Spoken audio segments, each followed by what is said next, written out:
Of that graphic you've put up for this show. It's just perfect. Thanks, man. I had a blast making it. Welcome back, everybody. This is Dunder Moose. We are live. I have 4 out of the 6 that took part in this crazy Braunstein to start off a campaign. So I have the man himself, Mr. Bradford Walker. Hello. The DM, the architect of all of the fun. If you guys don't know who this guy is, you're really missing out. You've got a couple Substacks, right? You've got Walker's Retreat, and I have my Substack column is the Walker's Lakeside Clubhouse. Yes, and I've been started migrating from Blogger to Substack over late last year. I'm going to keep doing it later in about a couple of weeks, right after Thanksgiving. I'm going to might open up another publication there that's not gaming related. Right on. Well, I've certainly tweeted out several times the stuff that shows up on both your Blogger and your Substack. Jaw-dropping stuff, really good. Kind of setting the tone for what is really going on with the conventional hobby, with the OSR and with the BroSR, and how the future is not commercial. The future is the Clubhouse. So I don't want to steal too much of your thunder, but I've really enjoyed the stuff you wrote about that. No, but that's not all, folks. We have Dorinal. You may know him from Trolopulus. You may know him from the Geek Gab podcast. In his function during this, he was playing the gnomes. And absolutely got up to some shenanigans. The only thing I know for sure, because as a player, you're not going to know all the things that are going on. But I know for sure that you guys surrounded some kind of, were they goblins or hobgoblins or something? Oh, yeah, we're going to reveal everything. Yeah, so they got to, and they were also working on some serious weapons projects. We have the big bad himself, the ruler of the tower, the shadow, Mr. Necro. Welcome. Is this your first time being on This Is Dunder Moose?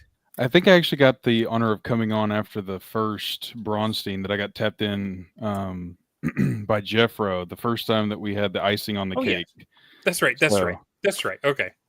Yes. Here's the thing, guys. I'm actually I'm at the process now of branding out a channel because of the inspiration of all of you guys. So hopefully I can be a little bit more involved. Right on. And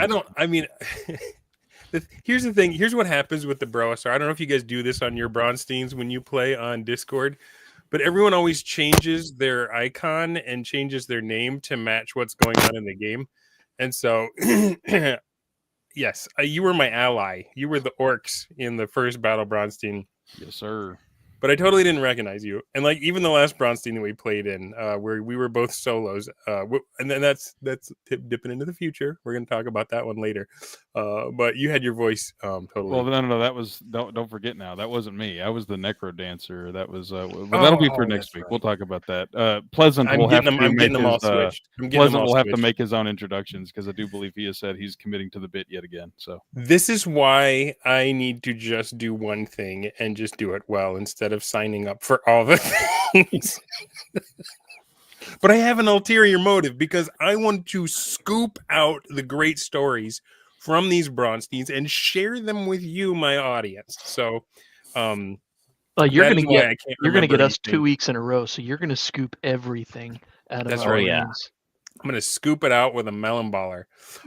My name is Dunder Moose. I had the joy of playing the dwarves this time around. So there were 4 good guy factions. Yeah. Right? Yeah. Why don't I take a moment to set it up? Introduce it, Bradford. Tell us the setup and tell us kind of how you came up with it in the first place. Well, normally in conventional play, when you set up a campaign, there's this setup that the referee is supposed to use as an info dump.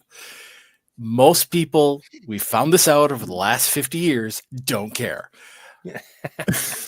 It is meaningless flavor text. They hit the skip button because you're not playing the game.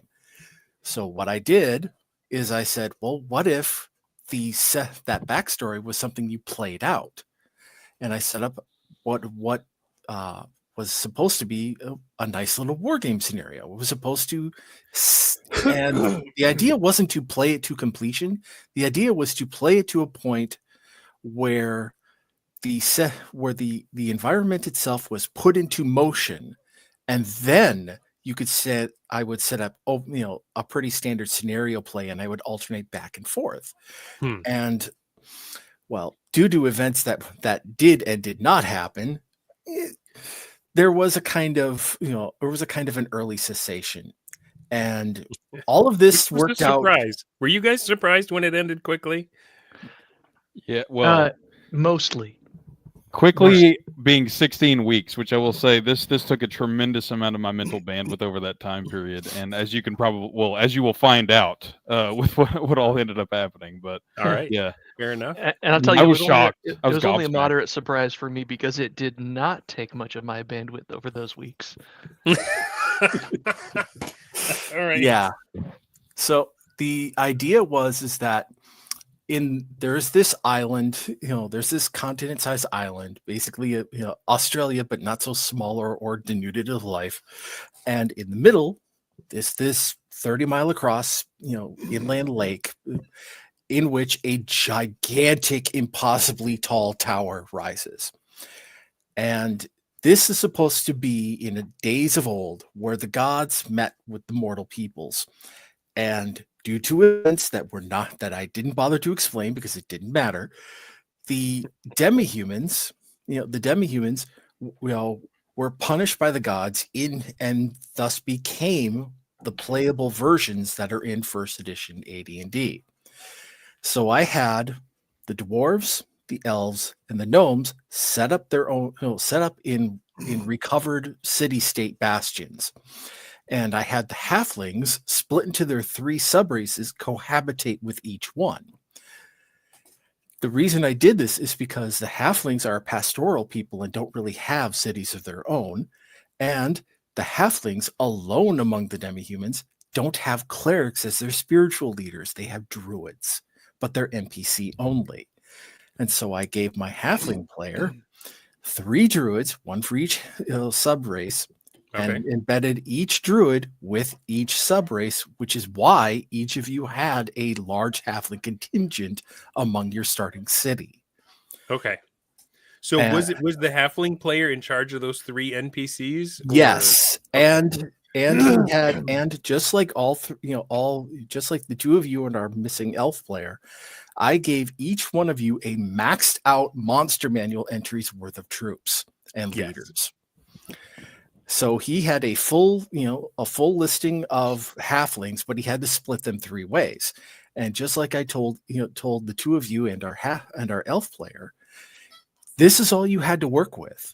If you wanted more troops, you had to go find them and recruit them, which I did. And you were not the only one.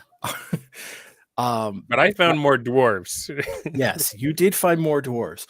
Now, as for the tower, the thing with the tower is that the tower is guarded. There is a guardian, or in this case, guardians. What I did there is I randomly rolled on the level 20 dungeon encounter table, which has as possible results demon princes, demon lords, ancient dragons, all kinds of liches, and of course there's a slot for an NPC party, which is what I got. And so interesting. So the Guardians of the Tower turned out to be a evil and neutral NPC party, and those parties in the DMG always consist of a party of 9 between PCs and henchmen. And if it's level 3 or above, levels 1, 2, or 3, there can be hirelings among them. So. And they have certain magical items and stuff, right? Yes. We went through the NPC party, party procedures to generate full set of stats, full set of magic items, possible spells, all of that stuff. So you guys could have been dealing with Orcus. Instead, you got a high level party. Which would be more dangerous, though? Like, because if you can spread your guys around I'll tell you from this perspective, I was disappointed when I heard it was a party because I was thinking about like, oh no, like, it's about to be down. Like I'm going to be, a beholder, or I'm going to be something awesome, right? You love being the monsters, though. I do like being the monsters because people don't like being the monsters. So I have taken it as my personal task to be good at being the monsters. And you are. But like I said, I was disappointed at first, and then, well, I got scared by the halflings and I started to cook. But we'll get to that later. All right. So you are designing a Clubhouse campaign, and you're like, we're going to start it off with a Braunstein.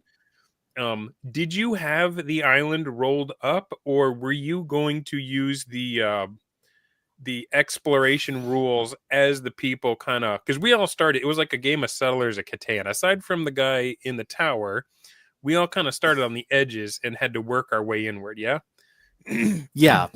And I did start with a blank map. So my map and your starting map was exactly the same. It was our halfling player who decided to fill it in first thing. And what he did is he used animal friendship and gathered up a bunch of pigeons and started. And that's how the pigeon network started.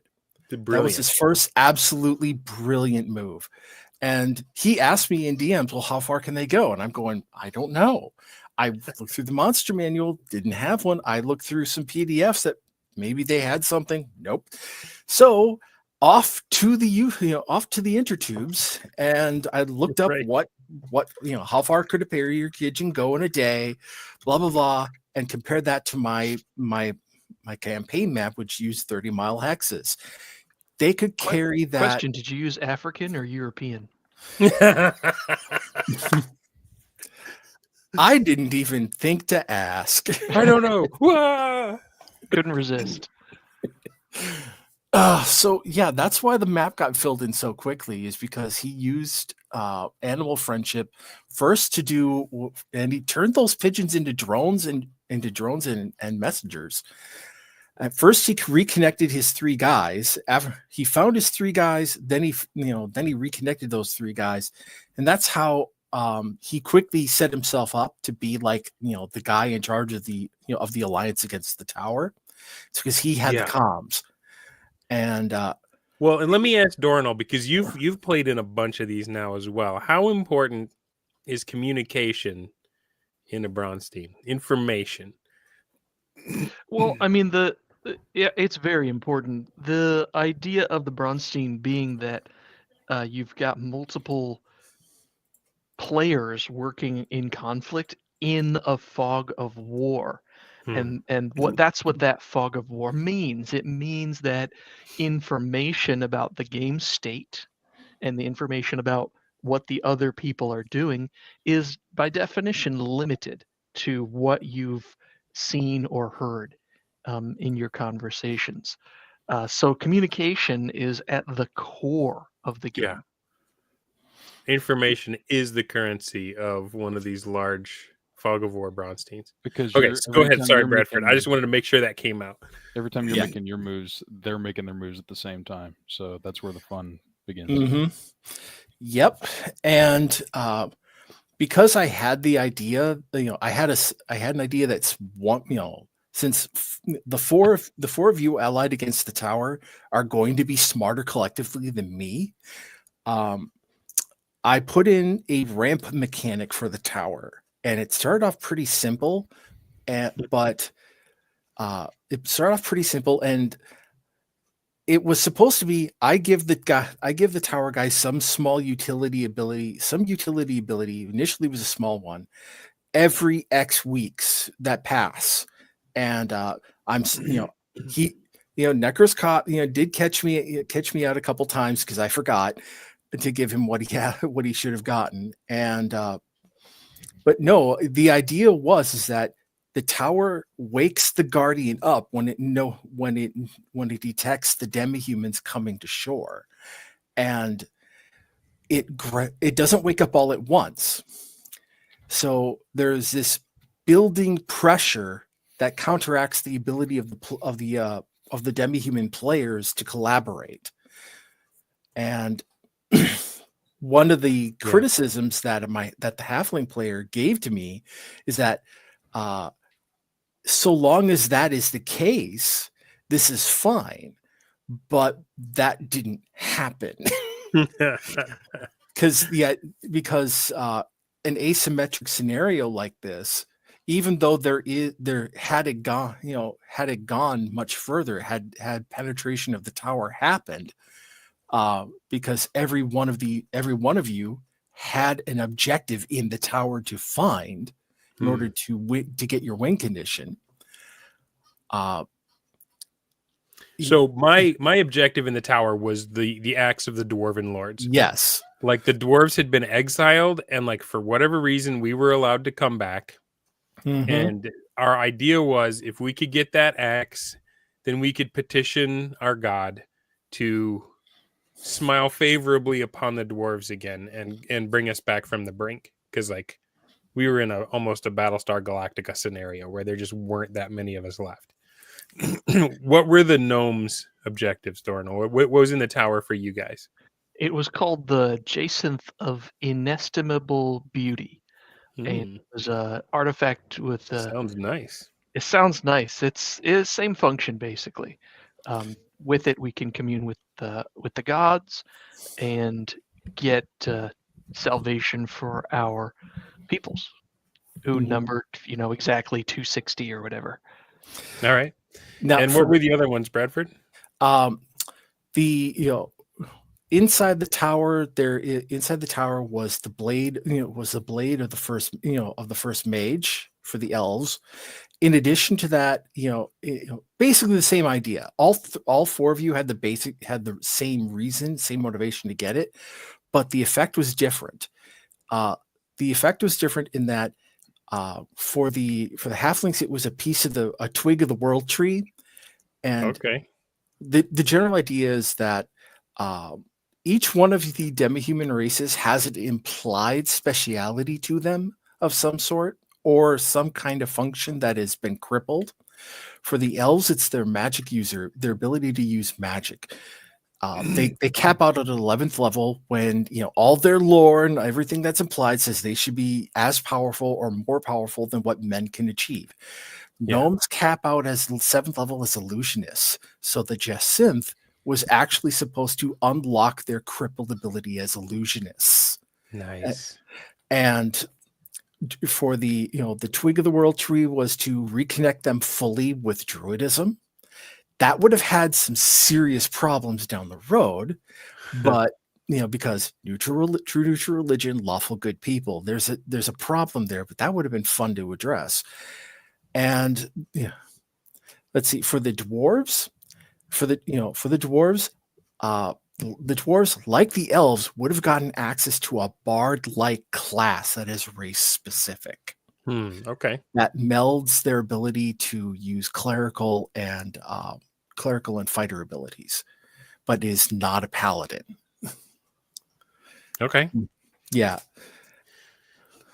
So there were some good, tasty rewards. I want to jump in here. Like, there's something cool about these rewards that I think Bradford's left a bit subtle, which is the intent behind the rewards. And I just realized this now, but the whole intent was to set up a campaign world in which players would be able to play as sort of a regular game too. So you would have the domain shenanigans, and as well as regular player parties diving in dungeons. So these rewards, like I said, I didn't realize this until you explained them just now, but they were not rewards for the faction per se. It was to unlock capabilities for anybody playing in the game. That's exactly, I was just going to say, like, this isn't, because if you're familiar with AD&D, the only race that is unlimited on all of its levels is human, right? Every other one, like he is saying, he basically looked at the AD&D thing, and which is, this is a skilled DM storytelling ability, is to look at the random results of a die roll, or to look at a set of rules, and then to come up with an explanation of why it is the way it is, right? With everything else that we know.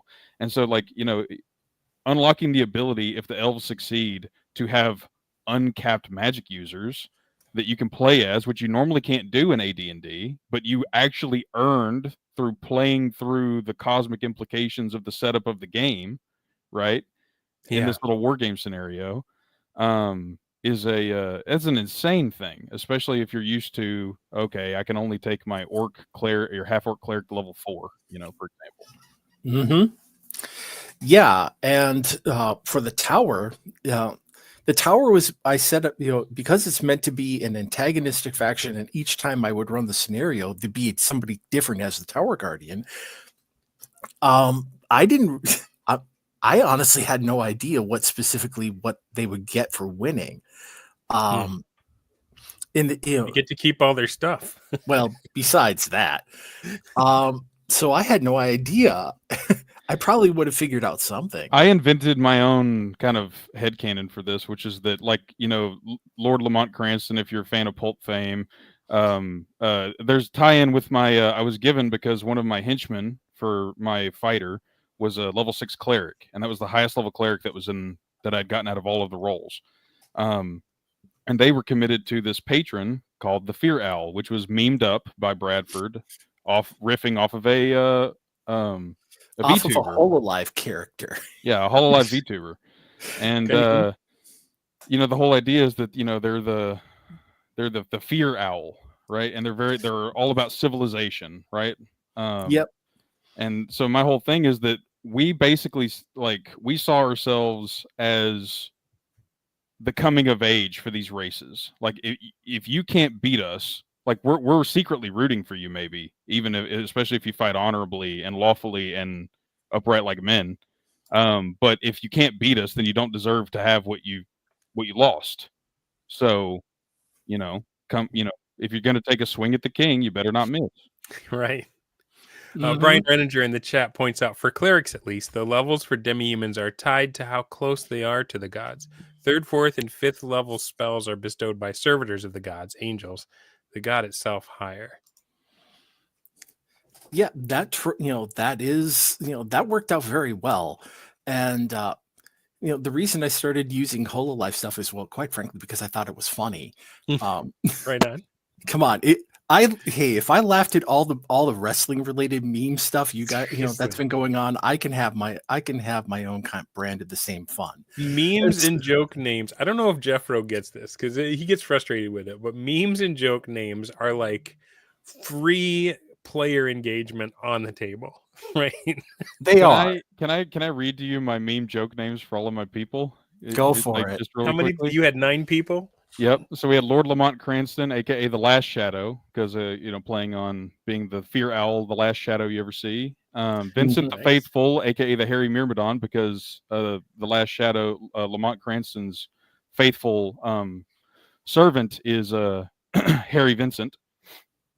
Minerva Lane Margot, who's the cleric. Margot, of course, Lamont's love interest, and they were called the Gahooligans. We had Noctue with Siegfried the Hexenmeister, the magic user who needs a back brace for how hard he carried me throughout this whole thing. Oh, yes, he did. 1000%. Dame Gothel the Briar Witch. And then we had the Sanguine Strixes, John Halo, level 10 thief, aka Master Thief.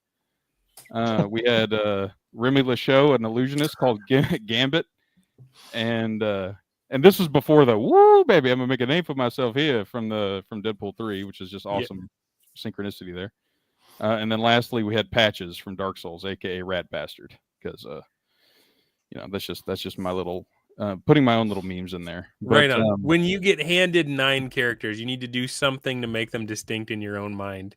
What better way than memeing it up? Love it. I also got to give a shout out to Macho, because Macho Mandolf's effects on the gameplay echo across the multiverse. Because I may or may not have hasted a much younger dragon to make a much bigger dragon. you will never go astray. Going to school on things that Macho has done. He does ask, speaking of Macho, he asks, how does one become knowledgeable enough about these HoloLive VTuber things to understand the references? And appended to that, what was the source for some of the names? Necro, you said that it was a pulp fiction. Where was the so the Shadow, basically, well, it's funny because like the old comic book, the old comic book, and the radio show and everything else. One of the most popular media franchises ever. First Batman comics are panel for panel plagiarizations of Shadow comics. He's literally just Batman but cooler in every way. Right. So I thought that this would be the best lawful raw character to enforce the rule of civilization on you demi-humans. So right on. And Bradford, for the VTubers, where should people start for the Fear Owl? Okay. I specifically tapped three members of HoloLive, for the source of the memes.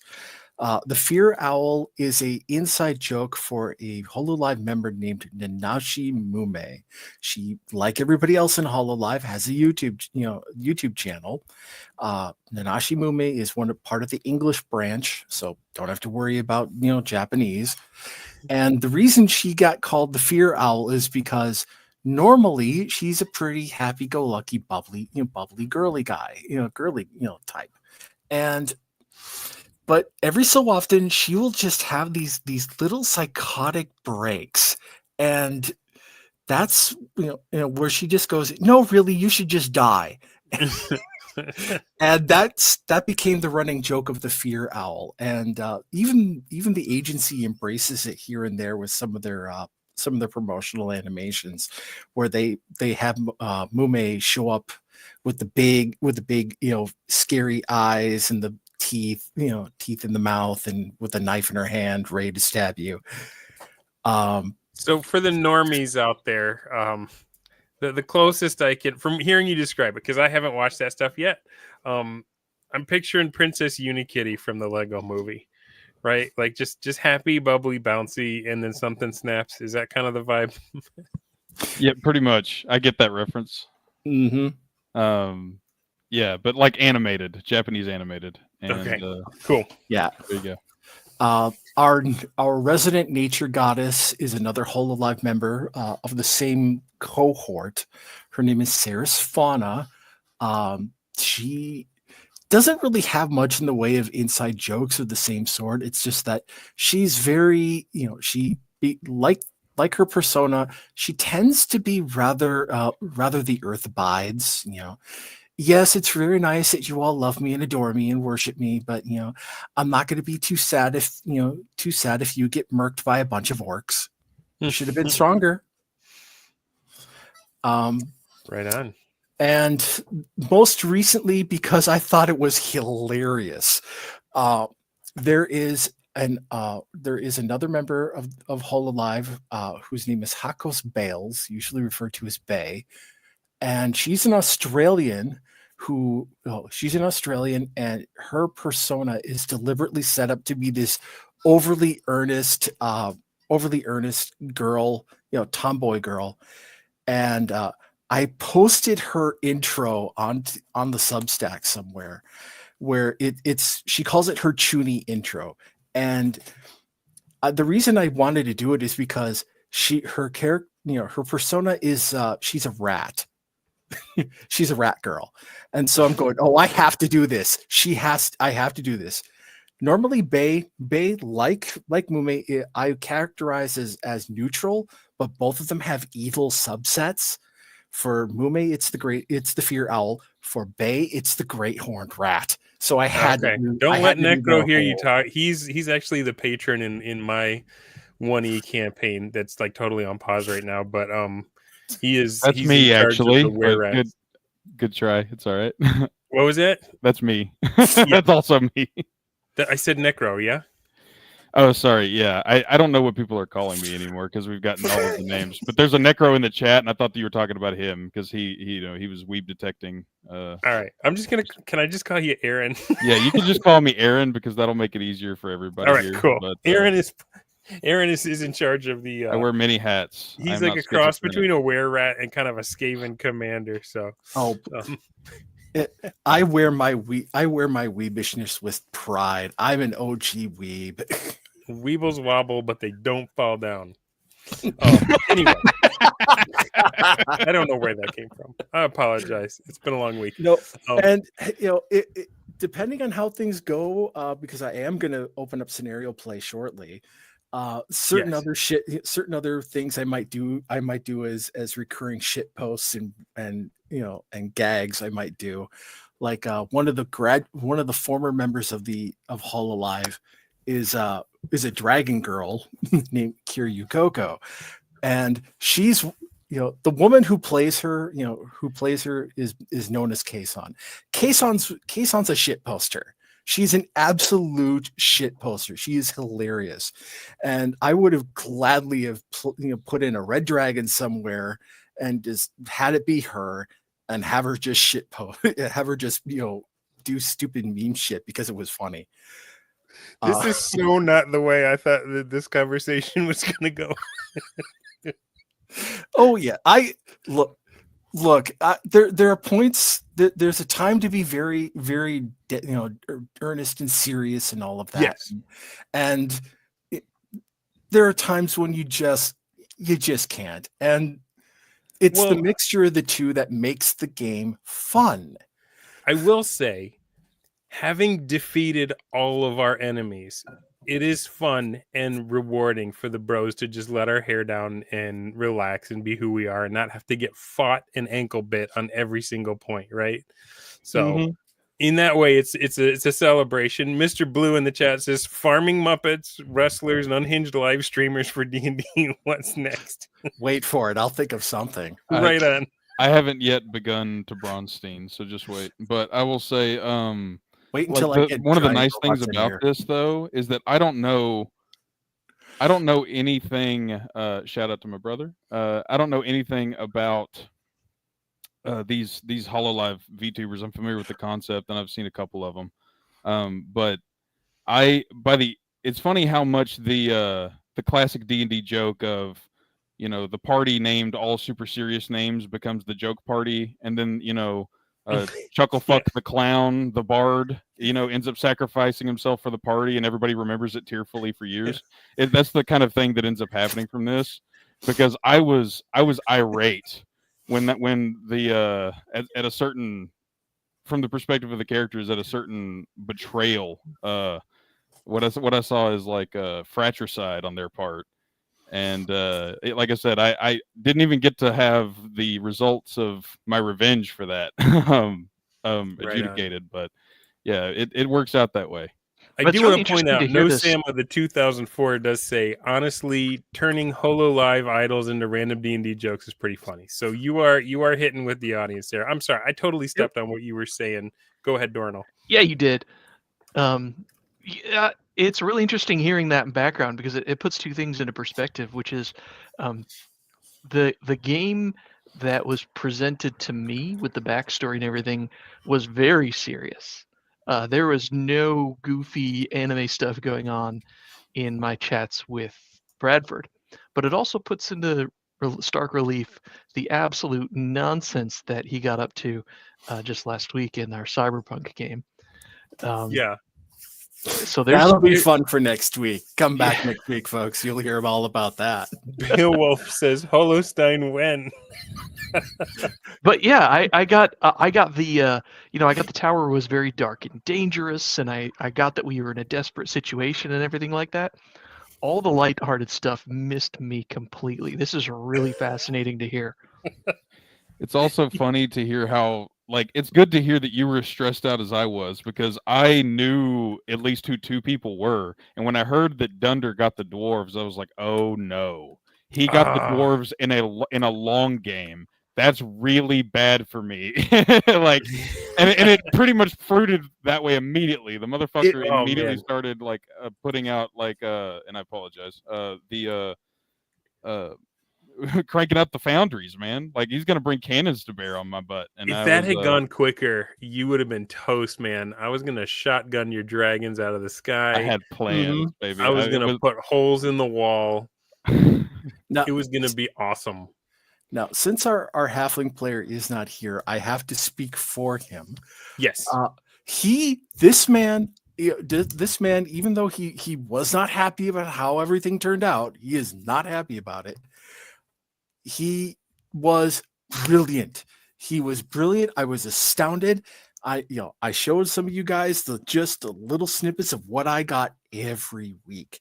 And I was humbled when I saw just a glimpse of what was going on. The very first time I saw his PowerPoint presentation slides, I'm like, did I recruit a guy who went to the war college?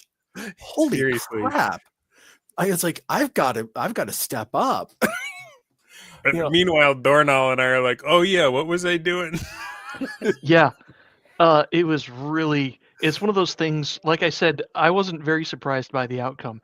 It's just like one of those games where you you're losing, but you don't need to concede. You're just going to wait it out and see what happens, see how things go, play the long game. But every time it came time to the orders, because my orders were brief. I especially at first, I was like, all right, I need some more information. And it was very much, hey, I want to do this, this, and that to try to gather some information. And here's what I kind of want to do. I just wanted to make sure that the ref had enough context to adjudicate the actions. And after the first order, it was plain that I was able to communicate with the halflings. So that was great. I finally had another player to talk to after the first order. But beyond that, it was very simple. Like, oh yeah, let's do this, let's do that. And when I saw those, big effort posts from the halfling player, I was also blown away. Yeah. I wish they were here to share about it, because they definitely were the star of the show. Well, them in the tower. But before we get into the stories, Bradford, I would like for you to for those of us, for people on the outside looking in, curious about how all this stuff works. What were the mechanisms by which you gathered the orders? How did you adjudicate? If you were to tell somebody, if you want to run something like this, show me how the sausage is made. What are the nuts and bolts of it?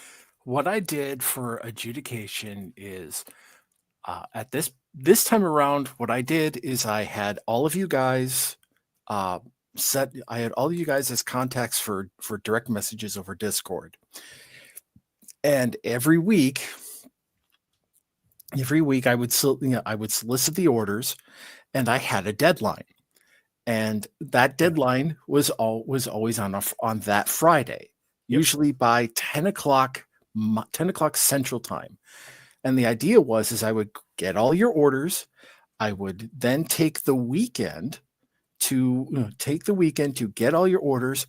If you specified what you did on what day, then I would map that out first. And, I would map that out first.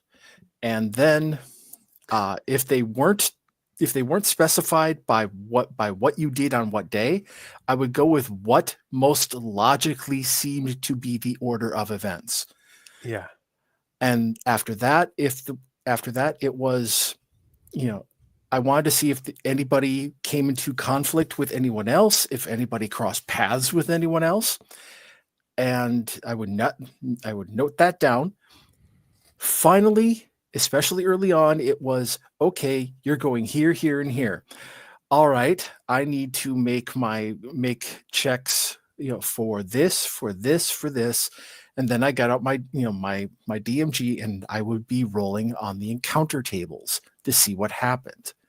And because most of this was wilderness, I was using the wilderness tables.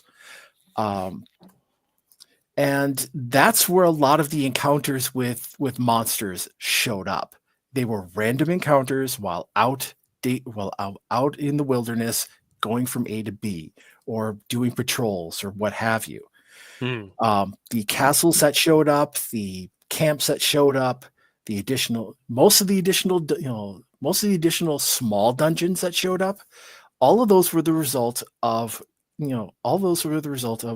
random encounter checks.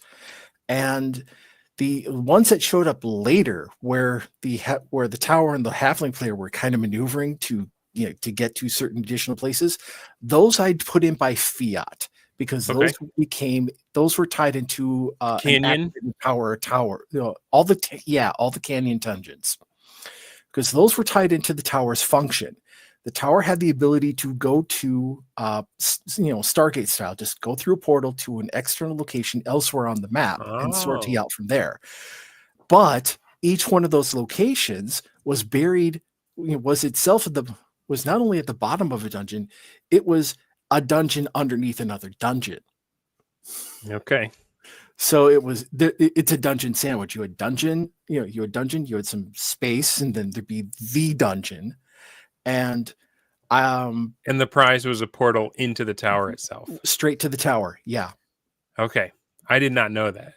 Mm-hmm. Which is why I zerged out to them immediately. Like I basically went strike force. I said I knew that I had multiple people. I had no idea how many forces you guys had. And so pretty quickly I was like, how can I get out across the lake? How can I get my people across the lake? And how can I get to one of these immediately? I had to secure one, because I also anticipated that there might be some things that are not as friendly to the good guys that might be recruitables. Mm-hmm. So I imagine you probably felt a lot of pressure that it was all hands against you in the tower. Dude. I mean, especially the first week when I was a week. You guys got a week head start, I think, and then I found out what all was going on, and then the first report was that there was bird traffic flying everywhere, and I was like, the halflings have like cell service, on turn one. Like, what is I immediately was Starling Link. Oh yeah, Starling Link, literally, yes. And I was terrified, because I was like, if this is just what one of them is up to, because I knew it probably wasn't every faction that was doing that. I was like, it's probably just the one faction. I need to like up my game, and not to be a nerd, but I read The Art of War like once a year, just because I tend to find that there's a lot of things that you can extrapolate in principle from that in conflicts in day-to-day life that are less dire. And I just was like, okay, well, like, I'm a general now, so like let's put our general hat on and let's see what we can do. And I have to admit, both you and our halfling player were very good about the logistics. Absolutely fantastic about focusing on logistics and recruiting allies and bringing people on side. For our halfling guy, he was, as soon as he realized that he didn't have to find other halflings to find other people to command, that's when he started going after tribesmen and cavemen and nomads and anybody else. Near the end, he found one of the neutral starter cities and went there, established a diplomatic presence. That's the Forest Port city, the ruined port, where a cryosphinx is in charge, and started immediately trying to turn the populace against the tower. Started immediately trying to cock block the tower's access to the place. There were two sphinxes that showed up as a result of all the rolling. There was another cryosphinx that showed up elsewhere, and he's still on the table. He hasn't been removed. Yeah. And the other two, he then went and found the other two neutral cities. One is a Crusader state. One is a Crusader state, and the other is, for lack of a better term, an Islamic Crusader state. So I rolled dervishes, and I rolled an NPC party led by a 9th level fighter, and the lawful good fighter, and that's how that happened. And so, no, I was sad that he gave up, because he was bringing all of those two guys on side, because they're both level good, and he would have been able, if had the halfling players stayed in the game, he would have been able to bring both of them on side and start mobilizing them against the tower, and that would have been a problem. Yeah, it was a big deal. Yeah, I'm surprised, but when he and I over DMs, and I told him he was, the big problem he kept having is that as long as he stayed within what the halfling niche is, which is they're basically the Viet Cong. They really are. They're really good at stealth. They're really good at hit and fade. They're really good at ambushes. They are not good at stand and fight. And every time he got wrecked is because the tower managed to catch him in a stand and fight situation. Yeah. And because he didn't have that many halflings to start with, losing them was a big deal, and the tower ended up wrecking his allies too, especially that last fight near the forest dungeon. That's the one where that's where I'm most proud, to be honest with you. I was very smugly I was like, I was like, either I get got on this, in which case I'm 100% okay losing if I get got on this, or I'm gonna run the table in this particular battle. And right on. Well, let's save that. That's kind of the climax of the night. Let me start. We'll start with Dornal, and I just want you to rate yourself. Like, what were you up against? What did you try to do? And how do you feel that it went for you? Wow, there's a bunch of ways to answer that question. So I played the faction of gnomes, and we had a full army of fighters and clerics. So the one thing I was up against was no illusion magic at all. I was expecting to have a little more influence that way. Phantasmic forces. Yeah. So I had a great army suited for a lot of stand up and fight situations, particularly against evil and undead guys. What I was really up against the most was Fog of War. At the beginning of the game, my first couple of actions were just about gathering information and controlling my area of the map, because I was notified that I had a city, and I let halflings live there for whatever reason. As soon as I discovered halflings in my city, I contacted the halfling player to make sure that this was not that they were going to pay their keep, and they sure did. I do wish the player had used gnome troops more, but we'll get into that later. And my plan as a player, which is, I will tell you ahead of time, is definitely not a way to win a Braunstein. I did want to establish myself on the board and do a slow, gradual march to the tower. Part of the opening description is that the tower is visible from my city, but we don't know how to get there from here. Like, a straight march isn't necessarily going to cut it. So I reasoned that with 200 gnome soldiers and no women and children and so on and so forth, I really had to I couldn't be too conservative, but I couldn't just march everybody straight out and fight whatever I ran into. Yeah. So I decided to play the long game, and thankfully for us, the halflings figured out how to facilitate communication amongst all the players. And he didn't want to, unfortunately. Got interrupted, right? Like, didn't the tower send something to eat the pigeons for a bit? Well, I don't know when or how that happened, because I was only ever able to talk to the halflings. Like, I never. Okay. Like, I never. You and I never connected. Never talked to the dwarves. Never talked to the elves. And so there's I do have a few gripes with. There's a little too much fog in my Fog of War, but that's no excuse for me. I'd rate myself as a very poor player in this scenario. I which isn't to say that I didn't. I set some goals and tackled them, but they weren't aggressive and they weren't going to pay off before the halflings conceded the game. And I was ready and willing to be, and at a couple of points we were working together, but he was doing all the logistics. And speaking of which, Brian Renninger asks, did they take effort off your table by doing the logistics calculations, or was that all on Bradford, the halfling? I can speak for myself, where when Bradford, the gnomes actually won all their fights.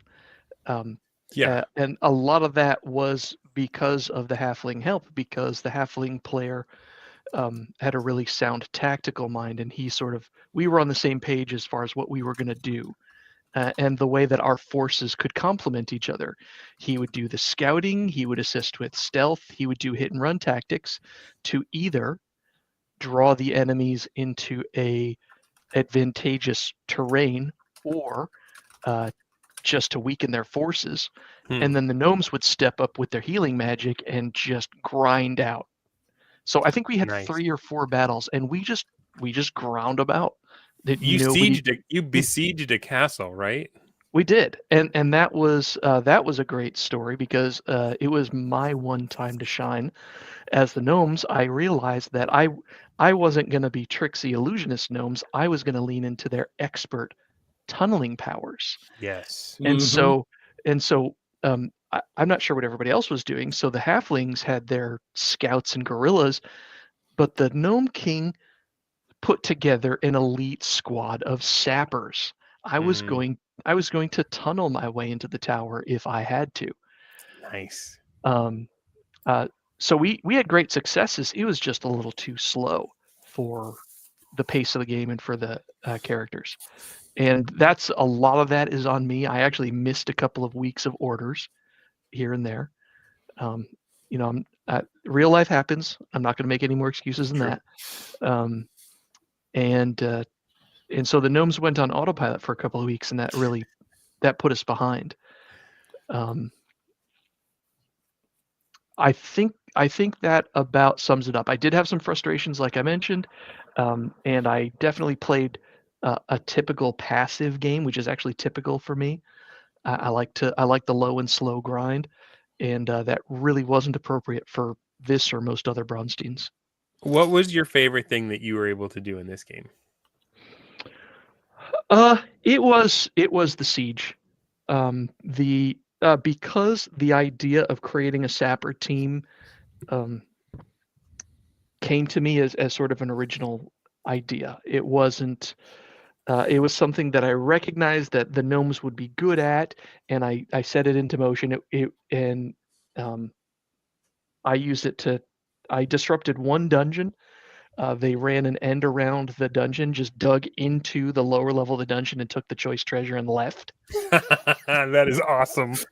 Yeah, that treasure haul was what would lead to your own weapons program. Right. Exactly. We discovered a great piece of treasure, which is a manual of golem creation, and we were gonna hire a magic user to start making us stone golems. That's gnome size, of course. See, if we'd had more time, picture my cannons and your golems. Anyway, now just to juice it up just a little bit, imagine your cannons and their golems, and as you are marching up and the cannons begin to fire, the golems turn and begin smashing your cannons, because the magic user that was going to be making them was influenced by me. That's a really good play. So that was like cannon rifles marching on the tower. Anyway, I had to infiltrate that city because all of the other people got to the free city first and started propagandizing against me. So I had to come in and appeal directly to the Lord with a hefty amount of treasure, just to be like, hey, hey, we're nice, hey, we can there were business. Plans within plans. There were countermeasures for your own program. And I got a feeling I'm going to share my story next, because I feel like I'm saving the most interesting, important ones for later. And and I feel like you correct me if I'm wrong. Necro Aaron, not Necro from the chat. You might have had something planned to disrupt my cannon production, yeah? Well, I was looking for forces, fast attack forces, right? Because that was the thing that I was missing. I was getting a lot of a menagerie of monsters, more or less, that was kind of hard to put together a cohesive fighting force out of. And so I was sitting here looking at this list, and I've got them here. I had like one troll, 28 gnolls, a hill giant, one ochre jelly, 8 ogres, right? Like it was a very motley crew. Yeah. And so I was trying to figure out. You had a goalie team. You had the defense. But we'll get to you. But yeah, so more or less, yeah, I had finally gotten a hold of a couple of pieces that I was able to put together and then let loose under the mountains, and they had just started to light their fires when everything kind of fell apart there at the end. So my dwarves started off in the mountain ranges and found our old ancestral home, but it had become a dungeon. Right. So like there was a little bit of city up on the surface, but we pretty much had to like pacify it and clean it out first. So I split my forces. I spent some of them on cleaning the stuff out, and then I sent the other ones to investigate scouts to investigate the hexes around just the in the general direction of the tower, the north, northeast, and eastern faces on that hex. And I was starting off on the bottom left corner of the map. And lo and behold, my scouts discovered a whole other settlement of dwarves. So I had a second clan. And so I invited them. I'm like, hey, the boys are back in town. Rally under my banner. Let's go. But it wasn't quite that easy. They, this is going back and forth with me and Bradford. And he's like, they'll send you some guys, but they're not, you're going to have to win them over before they'll all just move in. Right. So I'm like, crap, dwarves are so stubborn. My first thought was, I want to move towards the tower and get the axe. But my other thought, when I learned that these guys were like almost wiped out and they were back from the brink, was like, well, we need to shore it up. We need to be able to survive. And maybe I wasn't paying good enough attention. I wasn't sure how the communication would work. Like if I was able to just reach out to Dornell and say, hey, what are the gnomes got going? What do you want? Or if I had to put my communication through Bradford, because that happened a few times, right? Like I would tell you, hey, when you see the elves, tell them that I'm willing to help with this and that if they'll send somebody that can do the other thing, right? So I don't know if that maybe throttled my thinking that I wasn't allowed to just reach out, whereas in other Braunsteins, it's like as soon as the DM pulls someone in another room, everyone in the lobby starts kibitzing, right? But I would rate myself along the lines of Dornell. I was not as active and hard charging, and I was not as aware of what needed to be going on. Now, part of it, I blame the halflings, because that guy should have been talking to all of us. Because he had halflings in every base. Right, which was and my point was that once we discovered he had a pigeon network, and I even made an offer to him in terms of like shares of treasure and permission to actually continue to live in our city, which was you need to facilitate communication amongst all of the factions. And he never followed up. He never followed so through. I kind of had a similar deal. I invited him to live in the upper part, and I told him like the only thing was they had to pay their taxes and they had to go to the Dwarven temple to worship on Sundays. Other than that, they were free to live there. But part of the confusion I had was that because the city was like a Moria type city, I didn't know how much I could just send 100 troops down to stomp the dungeon versus how much was I supposed to leave for the eventual players. Because I knew there was going to be session players coming, right? And I didn't know if Bradford wanted them to show up and levels 1 through 5 were just cleared out by an army of dwarves. And like, oh, tough luck. You got to go down to level 6 as level 1 guys, right? So I was kind of like, do I need to go into this dungeon and clear it out so it can be my home? Or do I save that for like tempting the session players for later? So maybe I was overthinking that part. Maybe my DM brain was... No, you know what? I had that thought too, because one of my first scouting effort uncovered a dungeon. And it was the dungeon that I later skipped the first 3 levels and took the treasure in, right? But I didn't send my army into the dungeon because I thought, you know what? This is obviously something that I would hire a group of player characters to deal with, because unlike you, it wasn't in my home.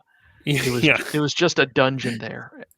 So my big creative idea, and must have been like the first or second week, Bradford was the dwarves. I thought, man, I think the dwarves should have some artillery. I think we should have some cannons. If we're gonna go to the tower, we're gonna go there in style, and we're gonna knock big holes in the side, and we're gonna get in how we want to. Now, I did not realize. I'm just thinking, next week I'll have some cannons and we can go. And Bradford, you went back to the DMG, right? Yeah, I did. So talk a little bit about how the cannon thing worked. Okay, the way I set up the cannons, the entire cannon production line, is that for all intents and purposes, you are creating an item. You were creating, a very potent magical item, but you didn't have the infrastructure in place to do it. Yes. So you needed to, in order to make a magic item, assuming you've got, a spellcaster on hand, you need to have all of the material components, for the spells. You need to have a laboratory. You need to have a laboratory. You need to have, spell library, all that fun stuff. That takes time to establish, and it takes money. Yeah. Now, all I did was take the same rules procedure and apply it to cannon production. So you need to have a foundry. You need to have a workshop. Yep. And you needed to have raw materials coming in. And had the game gone on much longer, you would have been having problems with the raw materials, because our tower guy had one of his units ended up getting lost. And the rat men who showed up near the end were kind of being fickle about obeying the tower. So they were kind of helping this lost unit through the mountains to your supply lines, and they were hitting it. Okay. So I knew there was something getting in the way. I knew things were taking longer than they should have, but I didn't know how long they should have taken, because to answer Brian's question, no, I wasn't taking any effort off the GM at all. No. But that does bring up an interesting point I want to make. I don't know if you guys have read Broser, Isle of Winter and War, but in it, Jeffro has an article talking about Braunstein, and he talks about the 3 types, right? Type 3 is kind of what the Broasar started with, and it's the kind that just always on eats DMs, because it's just constantly going, everything turned up to 11 all at once. So I think type 1 is like what Dornell ran for us last week with the Cyberpunk 2020 Braunstein, where you get everybody together, you set up the rules, and then you go. This is more of a type 2, play by post, right? Where we were submitting orders in an ongoing long term. The thing I like about the second style is that it doesn't have to take over everything, even for a short minute. It's something you can do in downtime when you're ready. Just as long as you get your orders in on time, you can play and take part at whatever level. Now, obviously, players like the Tower, players like the Halflings are going to outperform schlubs like Dornell and I, who only give it a little bit of thought and miss a couple weeks every now and then, right? So, so there's that. And can I just say, just right there, that it wasn't I wasn't doing this to crush and win, because like I wanted to be the Tower, because I've just heard things and I've experienced things where people, like, in order to tell a good story, you need a good villain. And like I said, people refuse to play the good villain. And one of those things that, like I said, I wanted to facilitate here is that it was out of respect for you and Dornell and your tactical acumen, as it were, that because I've played with you guys in other games. Well, but I know just how tricksy you were, because I had too many irons in the fire. I fully admit that I didn't give Bradford my all on this, and I apologize for that, bro. But the point I was trying to make about the method 2, with method 1, with the session, often it gets pointed out, you really don't need all the rules. the players will make the game out of the pieces that you start with. And the only time you really need the rules is if there's a conflict. And it's like, okay, what happens when you shoot a rocket launcher into a Lincoln Town car, right?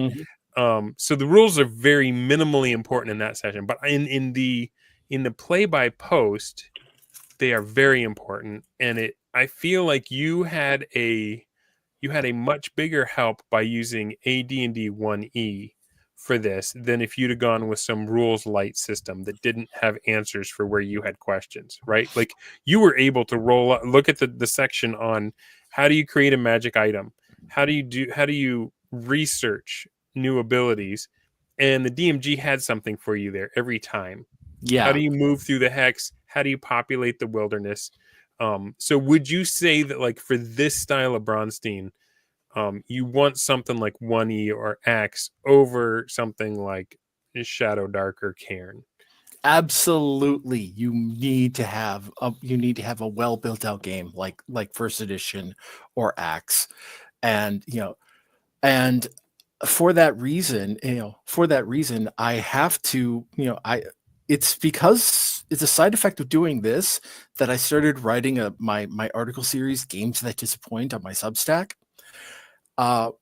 Because I had I tried to do stuff like this, decades ago. My Exalted article in particular is born of my experience of doing something like this in more of a conventional play paradigm for 3 years. Okay. For 3 years. And, and I had to make shit up as I went along, primarily by figuring out what the hell were these hippies down in Stone Mountain, Georgia thinking when they made this, and tease out what what I could get that's useful, and then try to apply some kind of a die roll mechanism to it. And forces you to become a game designer in addition to all the other plates you're spinning. Yeah, and I truly resent doing that. I absolutely do. And for AD&D, I didn't have to. And I might as well throw the new version of Axe on my wish list because I don't have copies in print. And I would like to give it a go sometime. Right on. Albeit I want to play a man. I want to roll up a man and do some dungeon, go in a dungeon. So when I started adjudicating interactions, again, I try, I get to the point where if I don't have to roll the dice to determine the result, I don't. And if I do need to, to roll the dice, then I'm looking at, okay, what do I need to roll, and how do I need to determine what I need to determine within the rules? And the setup for the final fight before the game was called is exactly that situation. Our tower player set up a situation where he could not be seen and he could not be heard. If you can attack when your targets cannot see you coming or hear you coming, that gives you total surprise. Period. There's no martial arts defense for the sucker punch. The one you don't see coming will land every time. which is why I made the call. It's like, no, I don't have to roll. This is 3 segments of surprise. Right on. Deal with it. But before we get there, let me finish my bit and then we'll get the interesting stuff on. So I went all in on a long gamble with the cannons. I only cleared out 3 levels of the dungeon, and then I sealed up all the doors so that we could move in without having to worry about intrusion. Before I sealed them, I was thinking about how am I going to get these cannons to the front? And I thought, I don't have any horses. I don't have any beasts of burden. And I was like, maybe I can recruit someone like the cave trolls and ogres and stuff that are already in my dungeon and say, hey, we won't kill you. We'll give you food if you'll help haul these cannons up to the front line. And I thought maybe I could even use them as shock troops. Turns out that reaction roll didn't go so well. And they were no, it did not. Skip you and the horse you rode in on, pal. So, and there were some little cooperations that happened. Like the halflings found some like eyrie of their was it Pegasuses or Griffins or Hippogriffs or something? They're hippogriffs. Yeah, it was hippogriffs. Yeah, so they found it. So like I sent some dwarves free of charge to go help with their building skills, just to lend. Everybody always wanted my dwarves, and even though I found 2 clans and somehow united them with me, I never had enough for what other people wanted. And that came to a head at the battle that we're going to talk about, where the halfling player asked me, can you send me, I can't remember, did he ask me like 400 dwarves or something like that? And it was like everybody. It was like everybody that I had, plus both of the clans that had joined up with me. And I was like, would they go for that? And you were like, probably not. you won't be able to get that many of them. So I offered because there wasn't going to be enough. We had Onum Vault was our home base. We had Onum's Hope was a ruined city we were starting to take over and rebuild. And then we had the what was the name of the clan that they were under siege and we rescued them? That was clan, Holzen? Yeah, it was Clan Holzen was the ones you ended up helping out. So I had some people in Holzen's like stronghold. And we wouldn't have been able to defend any of that stuff. We would have had to like haul all of them out of there. And you were like, it's going well, but it ain't going that well yet. Like they're not I'm not their king. I'm still kind of negotiating with them. So I offered, he wanted 400. I think I offered him 200. And he came back and said, hey, can you send me any more? That's when you shared with me like the intricate plan he had laid. And like he needed all these dwarves at one position to hold it. And that was when I was kind of shocked. And so I said, send me your silverest tongue and he can make the case and I will support you and see if we can get any more dwarves. And it worked, right? Like I still didn't empty all of them in there, but I got like 100 more dwarves. So he was going to have 300. I think, if I'm remembering the numbers right. But at that point, it was just too little too late, and the battle was already won. My problem was, I thought, because I didn't realize about the teleporting, I still thought the prize was the tower. And I thought, he has just run into another layer, like we are all doing on the way to the tower. He's just run into another group. And, I just thought it was another dungeon or another, steading or something. And he asked for everything I had. I would have had to stop the canon research, which was my main project, right? And I was like, he's asking for the world for this little side object. It's not the tower. It's not for all the marbles. I didn't realize it was for all the marbles. So maybe if I would say there was one shortcoming of the halfling player, and I think Dornell's already brought this up a little bit, is that he didn't get us on board with the vision soon enough that when, at least for me, when he came up with a big ask for all my troops, I didn't understand how that was actually fighting the tower and how it wasn't just something that he stumbled into in the wilderness, right? Yeah. So I'm a little disappointed in how it went for me. I don't think I was paying close enough attention to understand everything. I think there may be some things I never would have got just because of Fog of War and the way that it was working. I felt like I had a long-term plan. And even though we had been playing for a long time, it was still kind of a rug pull when the halfling folded, because I was just like, dang, I thought we were going till I had cannons and we hit that tower. Also, I was looking forward to the session players interacting with it all. But I am not gonna lie. I had overcommitted myself egregiously, and I was somewhat relieved to learn that it was going on the back burner for a bit. So that's my story. Yeah, because our halfling player in another show of absolute brilliance was making mad use of the fire trap spell. Well, he was going to upgrade my cannons, right? Yeah, he was going to use fire trap to turn your shells into closer to something closer to modern explosive shells. Yeah. And think about that. He thought that use of fire trap to create explosives was hard carrying him. It absolutely was. Yeah. That's how he was able to pull off all this Viet Cong stuff. Is he had that, and early on, the Tallfellow group subset found a nest of vipers, literal nest of vipers. He sends his Tallfellow druid out. Animal friendships that group. Nice. And then he starts breeding them, and he starts using them as hunter killers. That's why he was able to easily wipe out entire kobold and goblin dens, because he just released them. They just got slither bit and then poisoned it out. Oh yeah. And he started going whole hog on getting as many hawks and hawks, eagles, hippogriffs. He had an aerial core until the tower more or less wiped it out. He had aerial surveillance all over the map. He was turning these things into drones, and it was he was serious. Next level. And he just started. I wish I'd have been there for him in the numbers that he needed. And he's just started setting up bat belfries all over the place, because he was using them as drone swarms.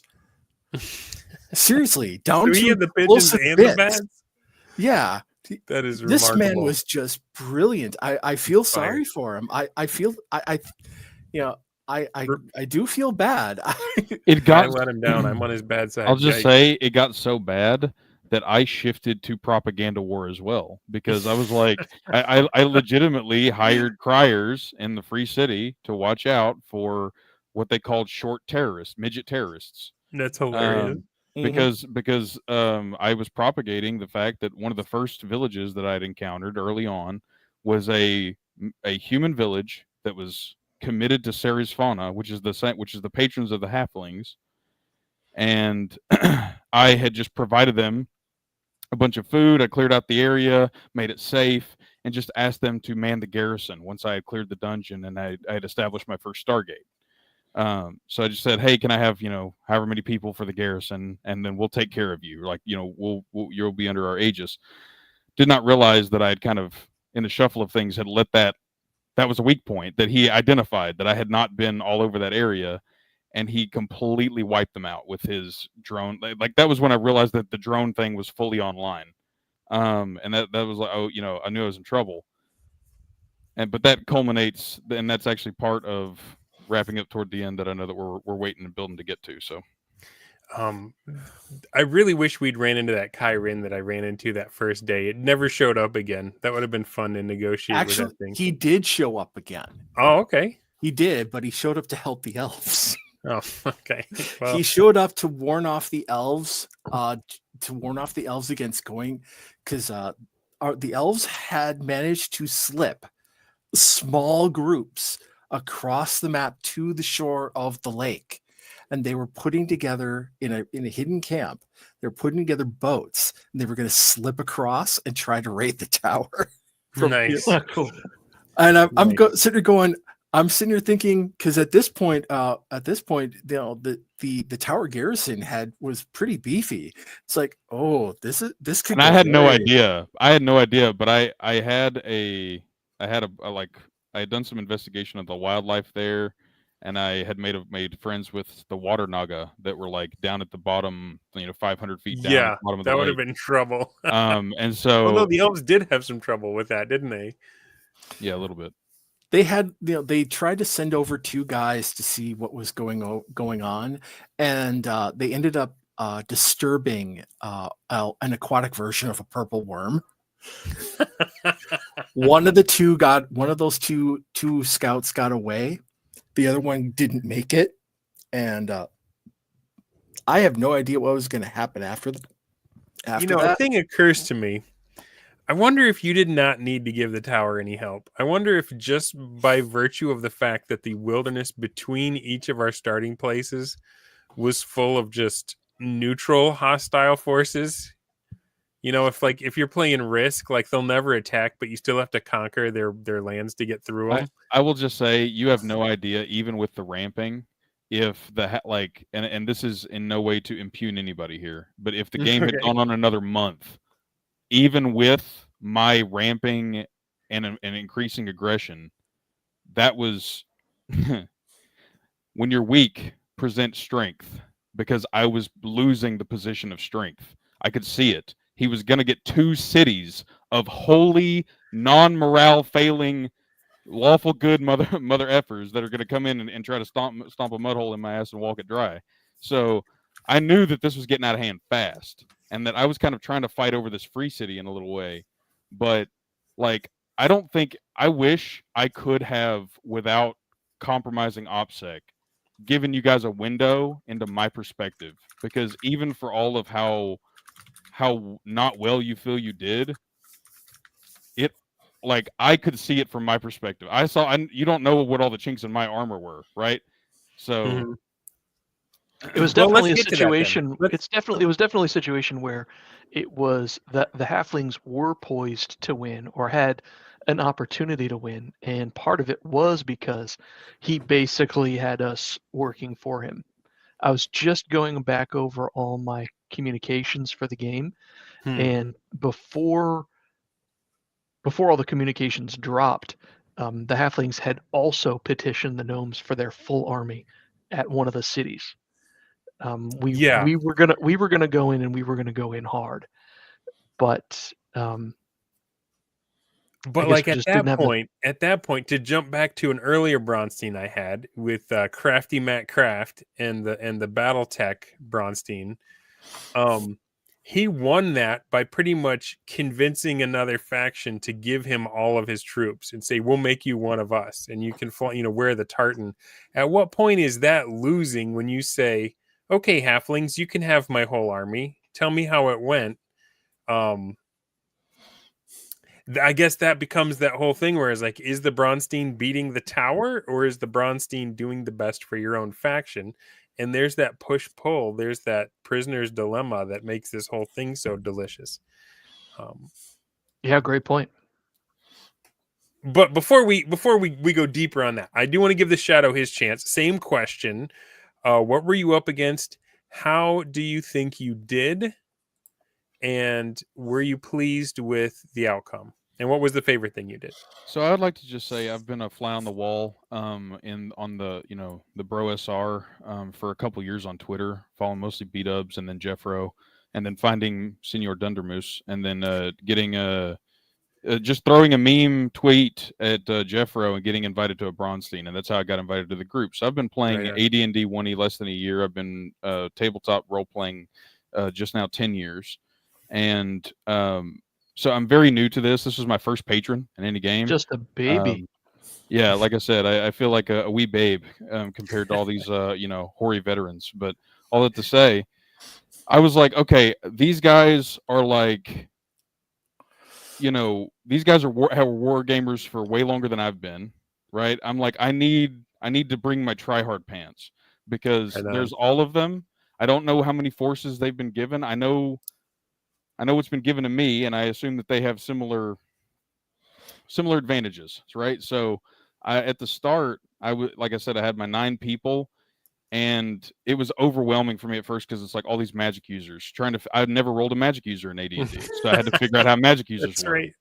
And so I saw that my highest level guy was Siegfried der Hexenmeister, and I said, yeah, my witch hunter is going to I rolled for what spells he could learn. And then I just conservatively said, because I don't know how many of those he would feasibly start with, that I'm going to take less than half of what he could learn for each level of spell. So I ended up taking like 3 or 4 spells for each level is what I limited myself to. Because again, I didn't want to needle Bradford with all these questions about how limited am I and all that stuff. So I said, I'm going to throw some things on that I think are fair, and I'm going to roll with it. So starting with that, trying to figure out how to piece things together, I was like, I had respect for the people across the board, and I had no idea who the other 2 people were, and I know what kind of people run around in these circles. So I was like, I wanted to bring my A game. More or less from the start, I was looking way too small, I felt like. But it was the thing that woke me up was like week 2 or week 1 of the Pigeon Network, and I said, I'm not thinking big enough, and that immediately challenged me to go. No, I need to quit trying to plumb the depths of the lake to see what kind of monsters I could charm and how long I could charm them, and start figuring out what kind of moves I can actually make. So I think for me, honestly, this whole experience made me develop as a player, made me develop, was very mentally taxing. I really do, like, not to over dramatize it, but it's I really felt like Sherlock discovering that Moriarty's on the other side of the chessboard when I realized what the halfling was up Dude, to. And I was like, felt oh, the exact same way I when was like, Macho oh, came in on the Battle Braunstein. I was like, Macho Mandoff. Oh crap. I was like, you know what I mean? I know that So, feeling, that pit in the stomach. and the thing that really settled it was the hippogriff aerial strike that I got insanely lucky. Because of you absolutely lucked out. I would like to hear your perspective on that, because I know what I told you, trying to be smart and prepare, but I couldn't have known that this was coming. And tell that story, Bradford. Tell me how that interacted. I got the orders, and if you'd like, I can read you what my orders were for that week. Yeah, what were the orders? I'm trying to find them real quick. This is hang on, because it was when I got to Speak with Dead after that, so it's going to be with the block of Speak with Dead questions. So it's right. It's going to be easy to find right here. Here we go. So I said here, did we happen to see the directors or attackers fled after battle?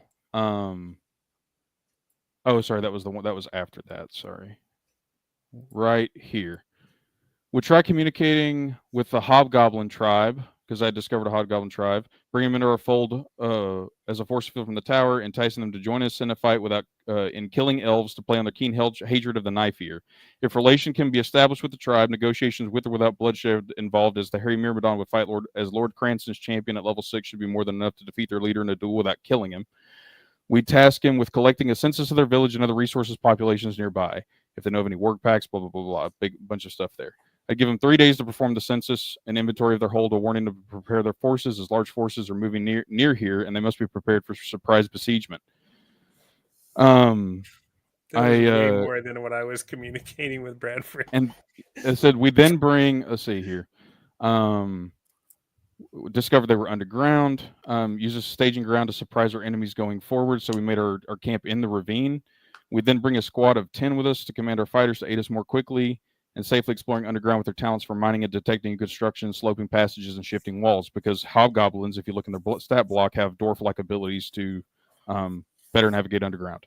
Thieves are thieving, checking doors and looking for loot. Magic users using a combined combination of detect invisibility, levitate, locate object, using the warp gate dialing console as object of focus. Air elemental is prepared. Spell packing, charm monster, fly, and some nasty boom boom in case things go unexpectedly wrong. Clerics, all being awful lethal, try to turn all encountered undead against them. They cannot be recruited. Head cleric will blah blah blah because of auto that. Yeah, so basically I gave him what all the spells that I was packing for the dungeon runs. I had him our camp will be in the ravine with the dungeon encompassing it. And then we orders as to what was going on as construction at the tower, because I made some some watercraft, and I was building an airship I was going to use. I was breeding shriekers that I got on the random tower generator table in my dark dungeon to then put on an airship to then drop as terror tactics on cities at night, so that you couldn't sleep, so that the fear owl screeching of the shriekers would terrorize the lands as well. So I had all of that, and then heard about the attack because of the dragon and the patrols that I had there with the water naga and leaving the magic user at the tower. So sorry, I know that was long-winded, but that was I kind of lost the plot there somewhere, bro. Can you? That's a window into every week. On that? Yeah, sorry, that's a window into every week. Basically, I was giving specified orders, what spells were on deck, apportioning out negotiations, specifically how I wanted the negotiations to go, threats to back them up, ways to. Were you doing any of this, Dorno?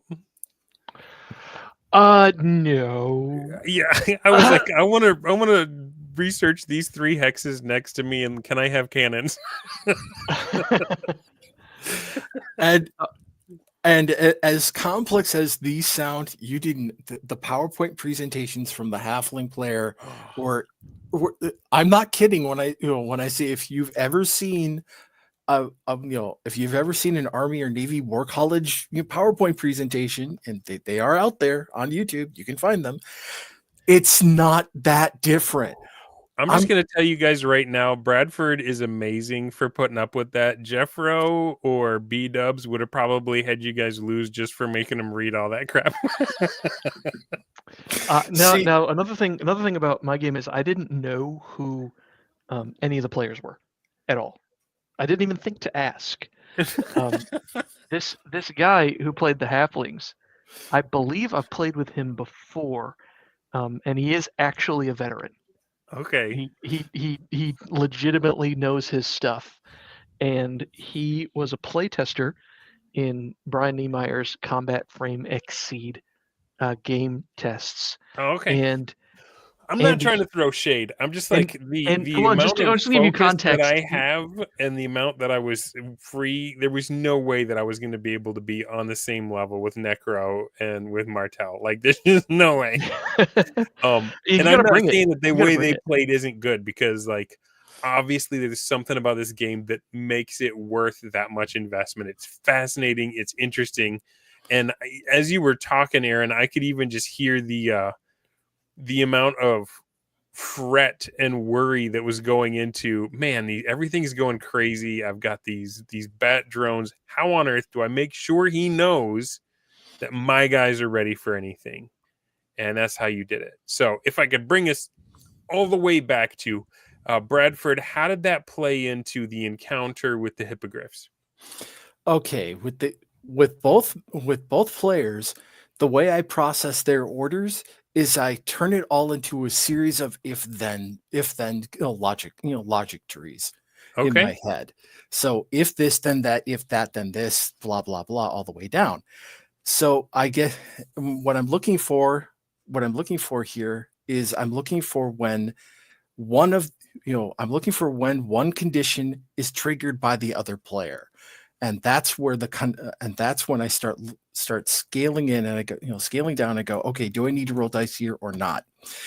And what ended up happening, with the big air attack on the tower, is that the defensive orders for the by the tower were, basically came down to, I bring bigger gun.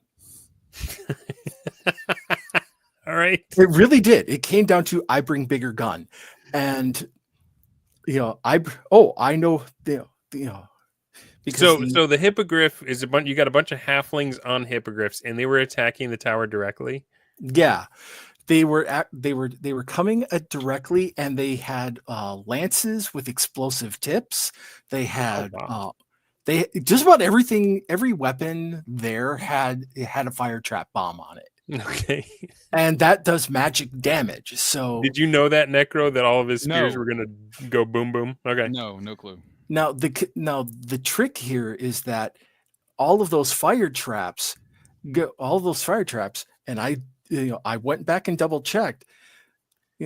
If the containment mechanism that kept whatever has the spell on it contained, if that's breached, then the spell goes off. Well, what ended up happening is that hippogriffs and dragon fear auras don't mix very well. So oh, that's right. Yeah, we had the fear. We had the small dragon in the water, and then we had the big dragon was invisible, and they went to attack what they thought was the big dragon in the area, which was the smaller one that was visible in the water, and the big one showed up behind them, and fear aura terror routed them. Okay.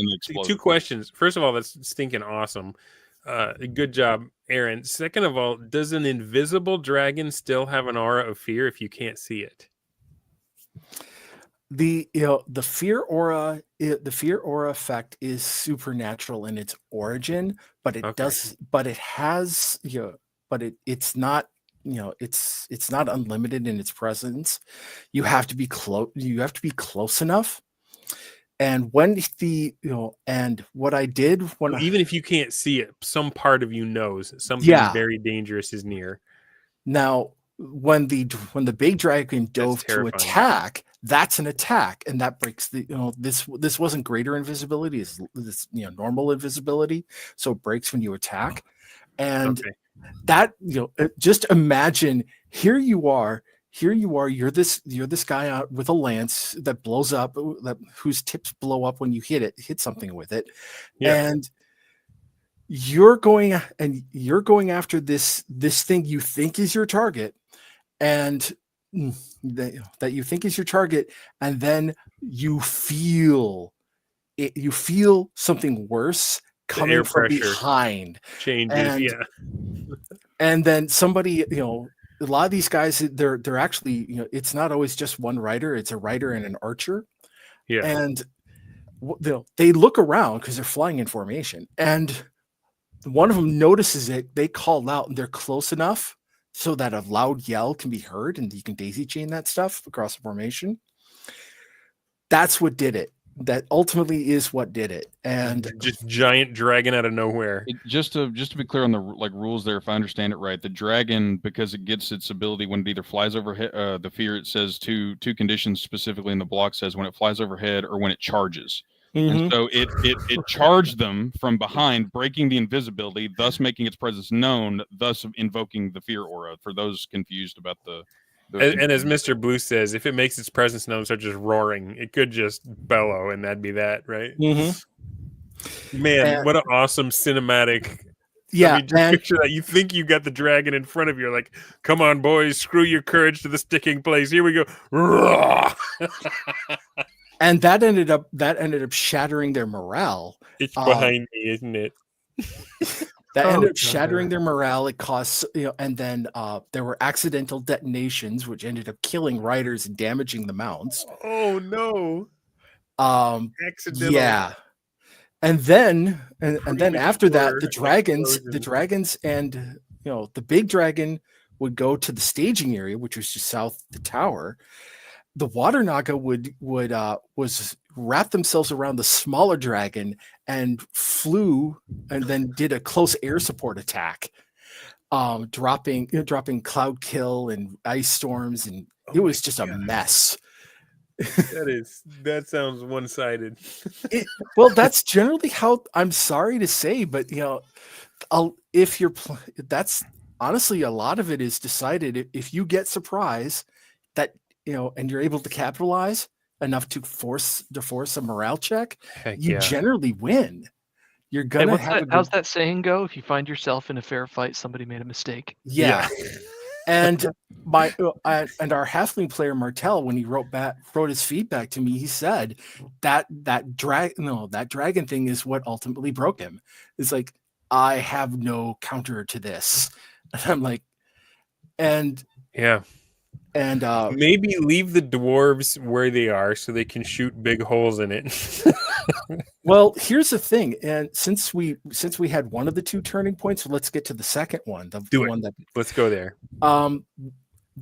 Both the big dragon showed up again for the end, and on top of that, again, you had ice storm, you had an ice storm and a cloud kill drop. Yeah, this one's nice. This one's nice and concise. I can Night Strike Raid. I said plan Night Strike Raid. Hexenmeister casts Ice Storm, blinding and slowing, with 50% chance of slipping on Sleeping Army, while Malbierna, the Elder Dragon, opens with flyover attempt to fear them. Then we cast Cloud Kill. Cleric 3 has silence 15-meter radius on Malbierna before we begin to aid in the ambush. Depending on what happens there, we have a couple of options. If they rout, we pursue and chase with 13-headed War Hydra, because I had a Lyurnian Hydra. I imagine we cut heads. Yeah, blah, blah, blah. I'm going to skip that. You had a Naga, 2 dragons, and a Hydra.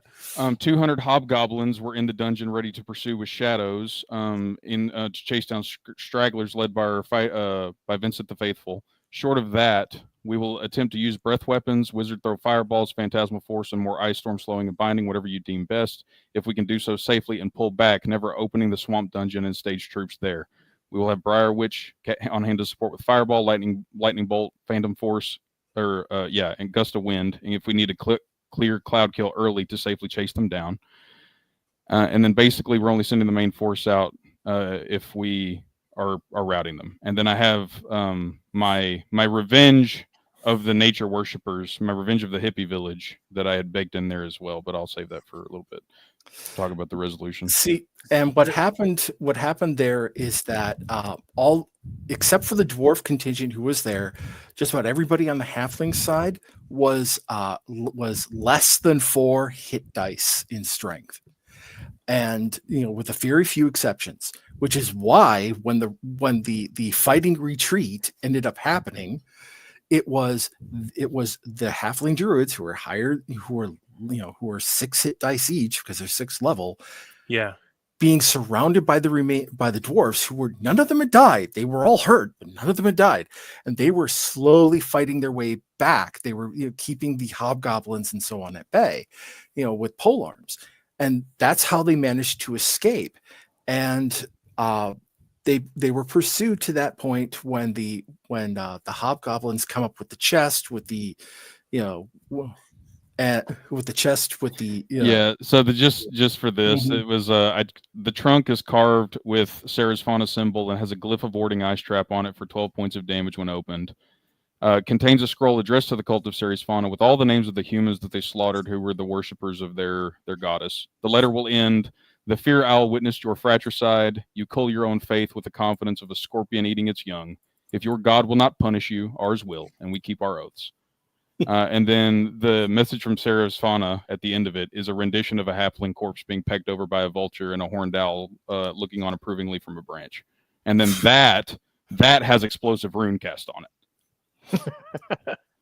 Now, our halfling player, because he GG'd at that point, I never bothered to adjudicate whether or not he didn't tell me if he opened the chest or not. It didn't matter. Was it a table flip? Like, how did he? Because it seems like his formidable attack to try and repel. Yeah, his complaints to me both times were, well, how did this happen? Blah blah blah. And I told him, I told him, look, he got the, especially the second time. By the time the second fight happened, the tower was using speak with animal on the regular to on the pigeons.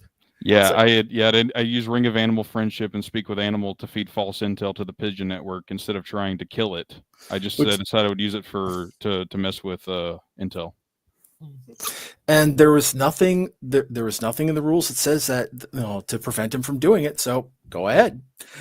And so that's the ramp effect, is that what gave him a Hydra and 2 dragons and a purple worm and a Naga? No, the dragons were actually the smaller dragon he got because he found it in a dungeon. Okay. The bigger dragon was the result of a wilderness random encounter check.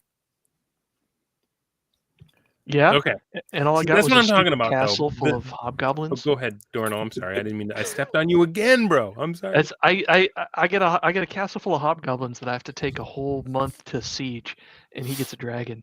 See, man, you just can't win. And the dice are. Well, yeah, that was the point I was going to make. Is like when we run into something, we have to spend resources to kill it. When he runs into something, it joins his side, right? Not necessarily. I had to, there were things that died in the attempts. I had to drive things. Did you have to negotiate with the dragon or the Hydra? I definitely did. I had to, in fact, I had to zerg to the swamp dungeon where I found the first dragon, clear it, get the treasure from that, to then bribe the elder dragon to become on my team. And this took months. So you weren't worried about leaving the dungeons for the players. You were like, my dungeon. I was told that one of the things that I knew about was that there was like 6 weak points into my tower that I needed to secure, because I can't, I need to remind these demi-humans why they're not made in God's image, so I had to get out there and I had to put the work in, And, right on. And the other thing that only our tower guy here got to find out is that up until the very end, there were no assassins on the board. He got one randomly he subdued one randomly, a low-level assassin, and then when people started converging on the ruined city, the ruined port city, that the temple there to the temple there to Nanashi Mume hosted an assassin sect. So had it gone on much longer, assassins being sent out on spying and assassination missions were going to start happening.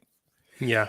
There are currently, and for the record, there are no rangers, there are no paladins, there are no monks, and there's no illusionists on the board right now.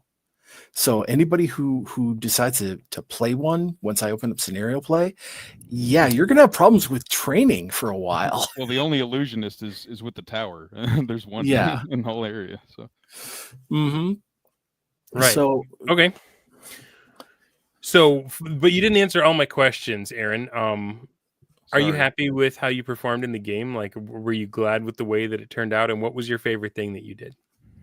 I have to say the favorite thing was the Night Strike raid, because I had and like there were some other things. I had a wand of aerial servant that was just about to finish magic item production. I had some other things that were cooking as well, because like I said, I wasn't trying to prosecute the war to end it. I was prosecute the war to perpetuate, because this whole thing is a test by the gods, and my job here is to be a good test. So I wasn't actually trying to exterminate everybody. I was just trying to survive, and and especially when I realized that he could put fire trap on literally a pile of shit and fling it at me, and my dragon was probably gonna die in 2 of those. That I needed to take this really seriously. So I think I'm honestly genuinely satisfied with how I went, except I wish I could say something to the other guy and just say, hey man, I'm sorry if I tried too hard, because it was really just. I don't think you got to say that to him. It was trying to match his enemy. To that guy. It was trying to match his energy. You know what I mean? Because I was like, I recognize Jordan and I can say sorry to him that we didn't try as hard as y'all did. Seriously, like he was bringing his A game, so you don't need to worry about not pulling any punches. You did fine, man. All right, so finally, Bradford, did this go the way that you had hoped? Has this set up your grand adventure campaign that you want to do a session play? Are you satisfied? What frustrated you? What were some of your favorite moments? My favorite moments my favorite moments both involve the tower and the halflings. Both of you brought it. You brought it hard. Yes. I did not see any of this coming. Sorry, I just want to say I did calculate, but when you were saying about the logistics earlier, I did calculate the weight of 200 human skeletons that were killed in the Ceres Fauna raid by the halflings that I reanimated, and could have a teleport spell has up to, at the magic users level that I had, could teleport like 4,400 gold piece weight. So it was just under, based on average human male and female skeleton weight at 50% of them being each, that they would just fit under that, and I could drop in at any given time 220 skeletons. As a weird hobby. We got this guy. Wait, how many skeletons? 220. If half are male, half are female, just under 4,400 gold piece weight. Now that's the kind of gaming autism I appreciate. Someone's up there. I've never been tested, but I'm starting to wonder now. Dude, what lists did you get on when you Googled how much does a human skeleton weigh? Dude, I had that thought more than once. Because I was sitting there trying to figure out. I actually was looking up. I had to be careful not looking up how to make explosives, because I was racking my brain on how he's doing the bombs. I didn't think the fire trap, right? Because no magic user experience. So over the top, I love it.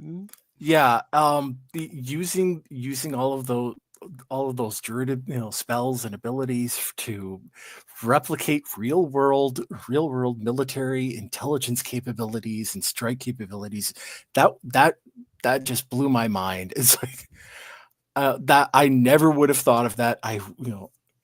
It's impressive. Yeah, it is. Yeah. God, what else did he do?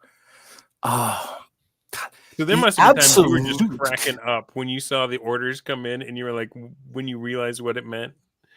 I had to sit there reading his order cards. He started using acronyms I had to look up. Oh my goodness. It's hilarious. Like I had to look this. It's like, okay, I recognize this has to be some kind of military term. I grew up in vet clubs. This is not anything I heard growing up, so it's got to be more recent. Let's go look this up. Oh, okay. Started checking those off, and holy crap. So yeah, I'm just glad nobody thought of anything more dangerous than that.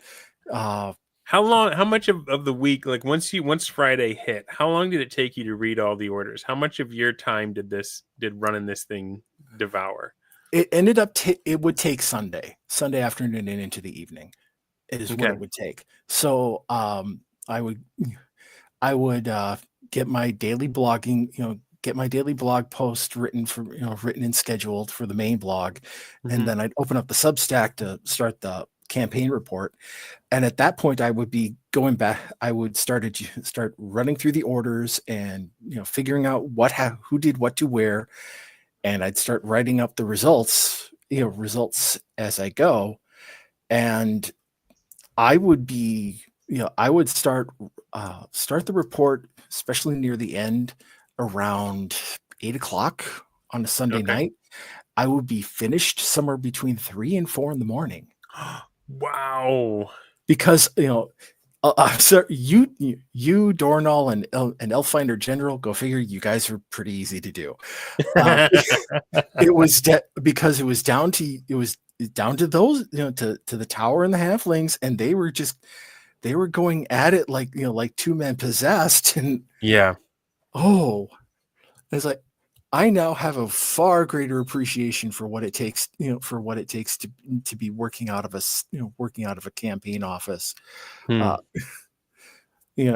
So, but to the main question, I started this with a hypothesis, I should say, that starting that doing a little war game campaign as the backstory to a standard adventuring scenario kind of game is the way to get a campaign setting into motion. That's verified. It worked. It did exactly what I wanted it to do. The specifics of the scenario, the parameters, if I were to revise them and do this again, probably shrink the map a little bit, probably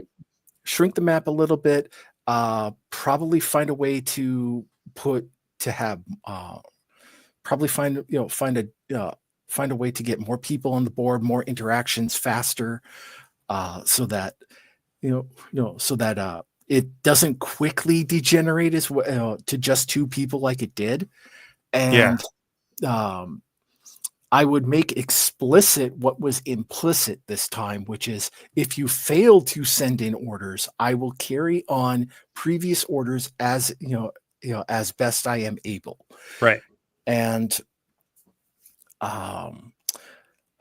probably I don't really want to go into the build autism and the accounting, the levels of accounting details where you're scrimping for every copper, but there were times when I would go look at this and go, okay, I'm just going to say you've got enough stuff around. I'm just going to say you do it. Yeah. Well, I felt like a lot of that kind of got hand waved with the cannons too, where it's like, all right, yeah, I don't know if I have enough gold pieces to do this, but if I'm taxing the people and it's coming in, it's sometimes it's just an interesting decision for the game in the moment to keep it moving forward, right? Mm-hmm. So, some of the other things that I put into that came up during the scenario, which have not borne fruit yet, are things that were I put into the report for Elfmaster General. The elves found an item I designed and put into the game as treasure, cool. Which the function of which is to be an alternate way of getting your hands on a class trainer. And the class I put into the game specifically for the elves and technically half elves is a pretty obvious one. It's a fighter mage hybrid, but it's meant to it's meant to, it's meant to be, it's not the Blade Singer. I don't like that, but it's one I took from Final Fantasy, from the Final Fantasy series, because it's one of the most obvious things to steal from. And that's the Red Mage. Okay. So best mage. Mm-hmm. And don't think anybody's gonna get their hands on the item you need to train as a Red Mage for quite some time. But whoops. So are you happy? Like you feel like you've set a great history. You've got the world in a great spot for now a team of adventurers to come in and try to solve some of the problems that we created in our Braunstein. Yes, absolutely. And moreover, because this was set up for as to be an example of what I consider a Clubhouse style of campaign, I don't want to be the sole referee indefinitely. I would like for you and Dornall and Elfmaster General, if he wants to, and and anybody else who wants to step up and take, establish, or who either have a domain or later on establish a domain, to take the responsibility for running scenarios in that area. Cool. In part because we're all adults. I can't be around to run every single time. Mm-hmm. And sometimes I actually just want to, I want to roll up a man, do some of it myself. Heck yeah. And that's from everything I've seen and read and talked about or with, because in the days of old before RPGNet turned into a den of hysterical communists. How come all places do that? Sooner or later. Any non-explicitly right-wing organization becomes left-wing over time. I think somebody have said once. Mm-hmm. Iron law of oligarchy also applies, no matter how small or petty the organization. But one of Gygax's old boys, Mike Monard, was a regular poster there, and he, until several years ago, lived in the Twin Cities area still. So those of us who were RPGNet users at the time, we would meet up someplace in town, hang out, have dinner, and chat. And that's where I first heard about the story behind Sir Fang and the creation of the cleric and so on, a lot of the old lore. And he was describing an environment that I now describe as the Clubhouse, because we all went to Gary's place, where we all played at the working club, and we were all a bunch of people. We were all taking turns in the seat and blah, blah, blah. And we had multiple player characters and domains, and we went to war, and yeah. And Monard's stories about how M.A.R. Barker ran the game, because he used it for Tecamel for a time. And man, that was something else, but it's completely consistent with the idea of a Clubhouse. And that's what I'm hoping to do with the Tower campaign in time.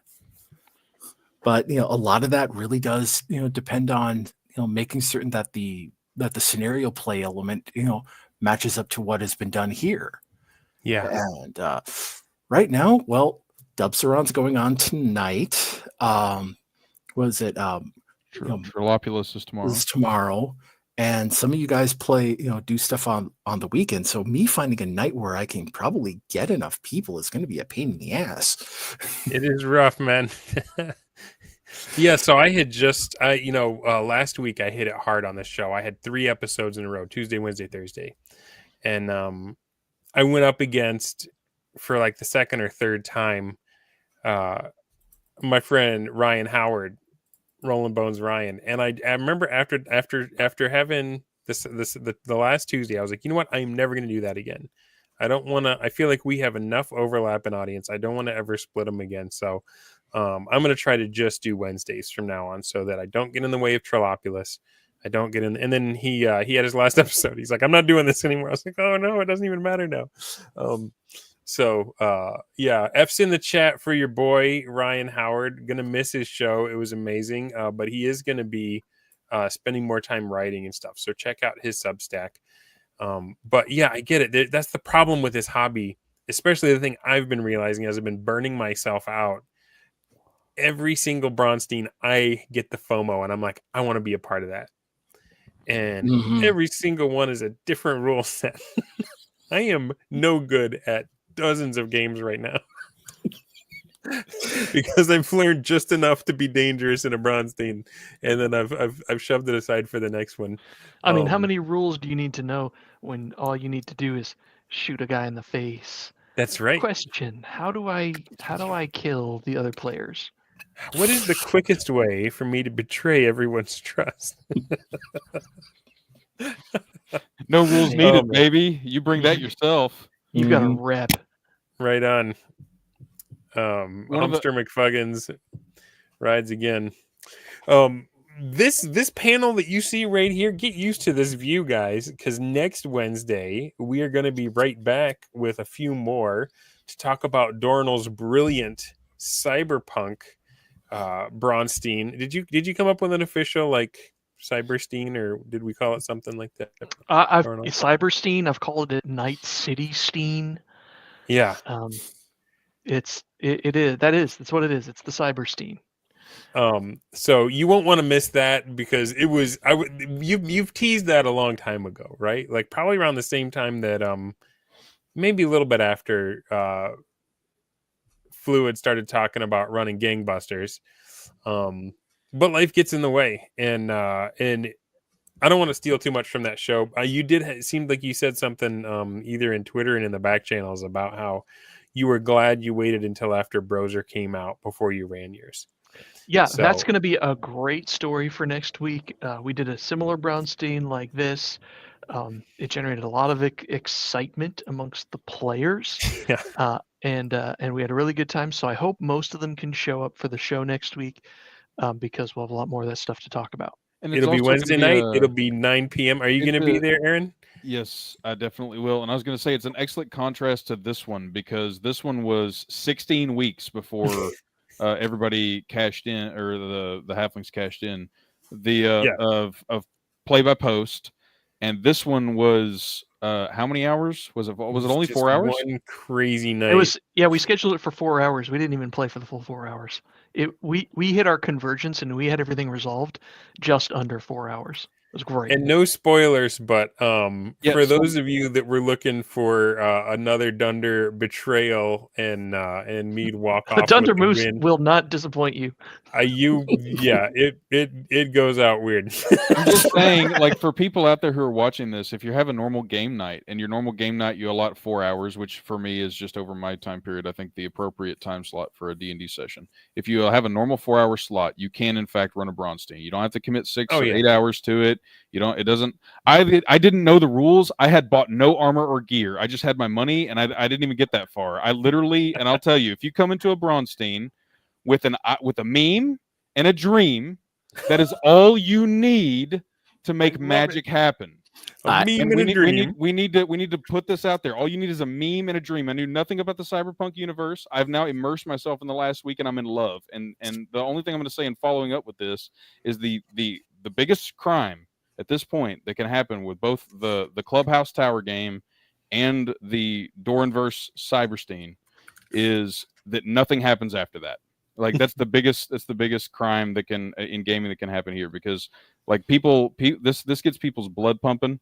It's provocative, and I just think that if you haven't tried it and you haven't given it a shot in your game, as a guy who discovered D&D was more than just a joke with 5e, and who has slowly come into the light, as it were. You can put this in on anything, table, bro. Don't leave that part out.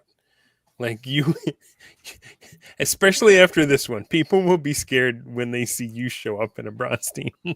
Well, hey, I'm just telling you, I was terrible. We learned, man. We learned that Aaron is up to the challenge. I was terrible at tennis, but my best match of tennis was against the guy who was second in the state, and I took him to 3 sets. And I was a terrible tennis player. I don't know why it is, but whatever level of opposition I anticipate, I rise to that challenge. So if I respect you, beware, because I'm gonna come swinging. Right on, man. Bradford, thank you so much for coming on the show. I feel like we've only scratched the surface of the stuff. I've wanted to have you on for a long time, because As I said, I really dig the stuff you write about, and the way that you approach it, the way your mind moves is fascinating to me. So I'm glad that we got you on This is Dunder Moose. Dornell, also, thanks for coming, and I will see all you guys next week. Let's go around the room one more time. Any last closing thoughts on the race for the tower? I'll start with Aaron, and we'll go around counterclockwise.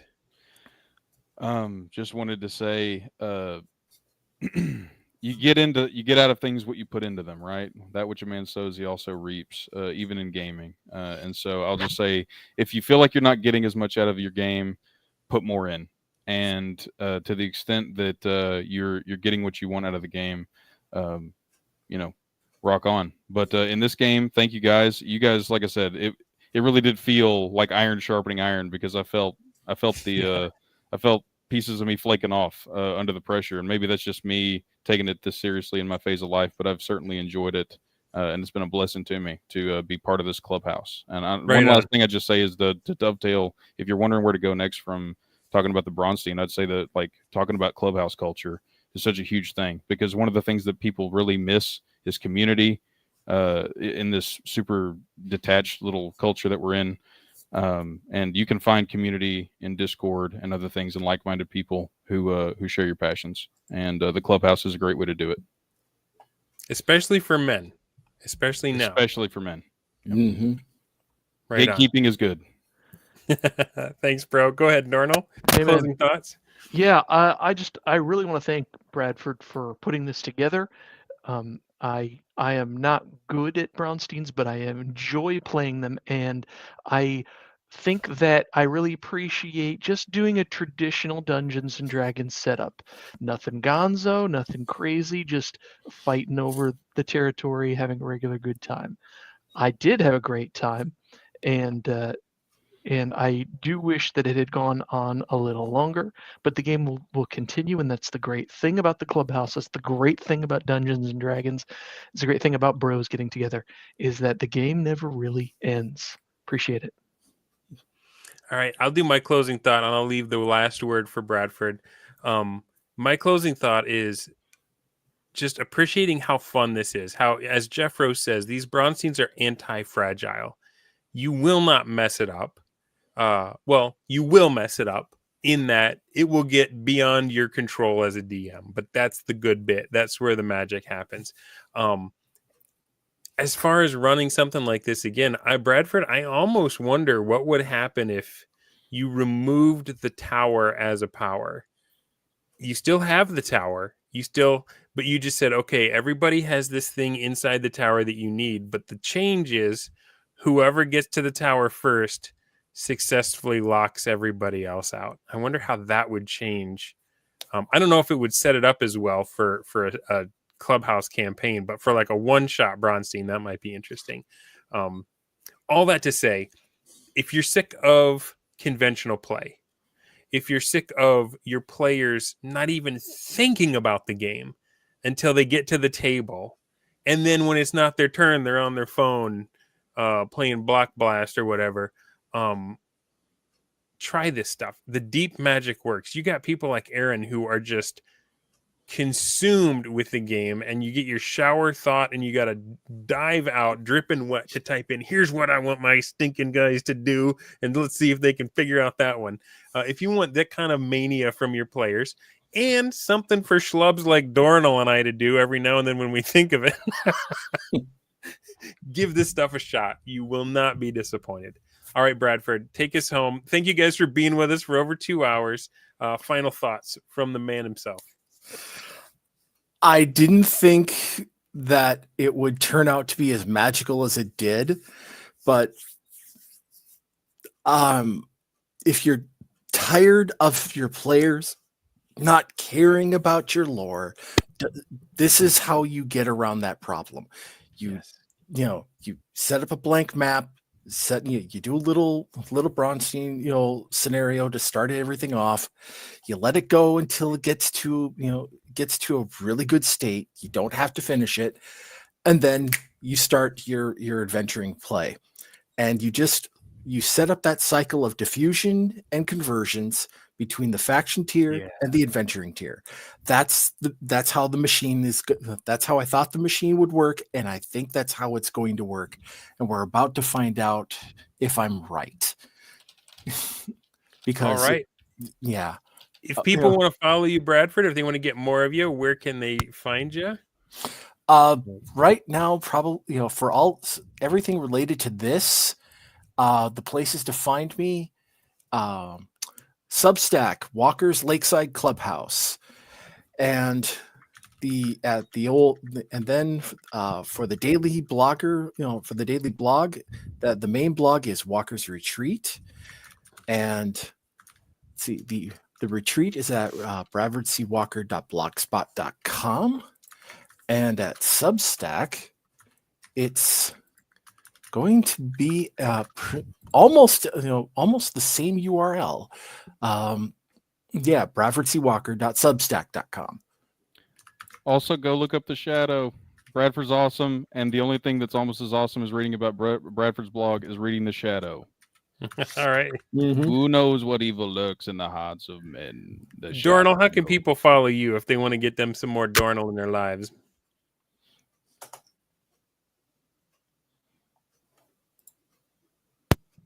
You might be muted, man.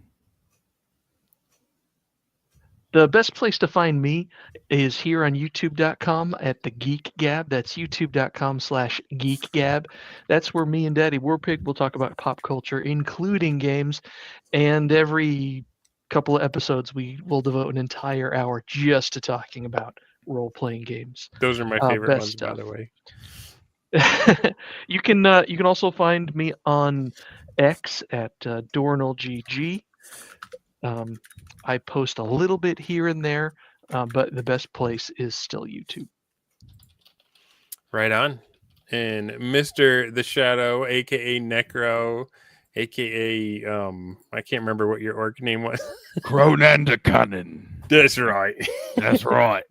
How can people follow you? Coming soon to YouTube at The Gentleman Savage. Going to be talking about the upside down world and the upside down world telling on itself. So look out for the first video on what it really means to be the bad guy. Right on. I don't know if I got that link correct, but it's close. If you want to support the channel and if you have a hankering to play some AD&D after hearing how much fun we've been having with it, I'm going to put a link in the comments right now, and let's see how well I can talk while I type. Quick, somebody say something. He's not making it, guys. tinyurl.com/Dundermoose. This link that I just put in the chat will take you to a trifold brochure that I published to help you roll up your first AD&D 1E character.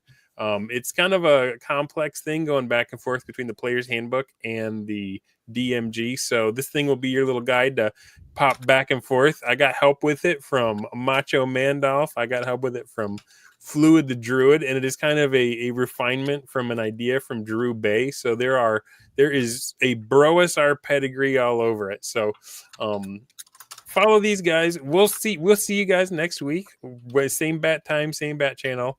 Thanks again for being with us, and I hope you guys have some awesome gaming this week.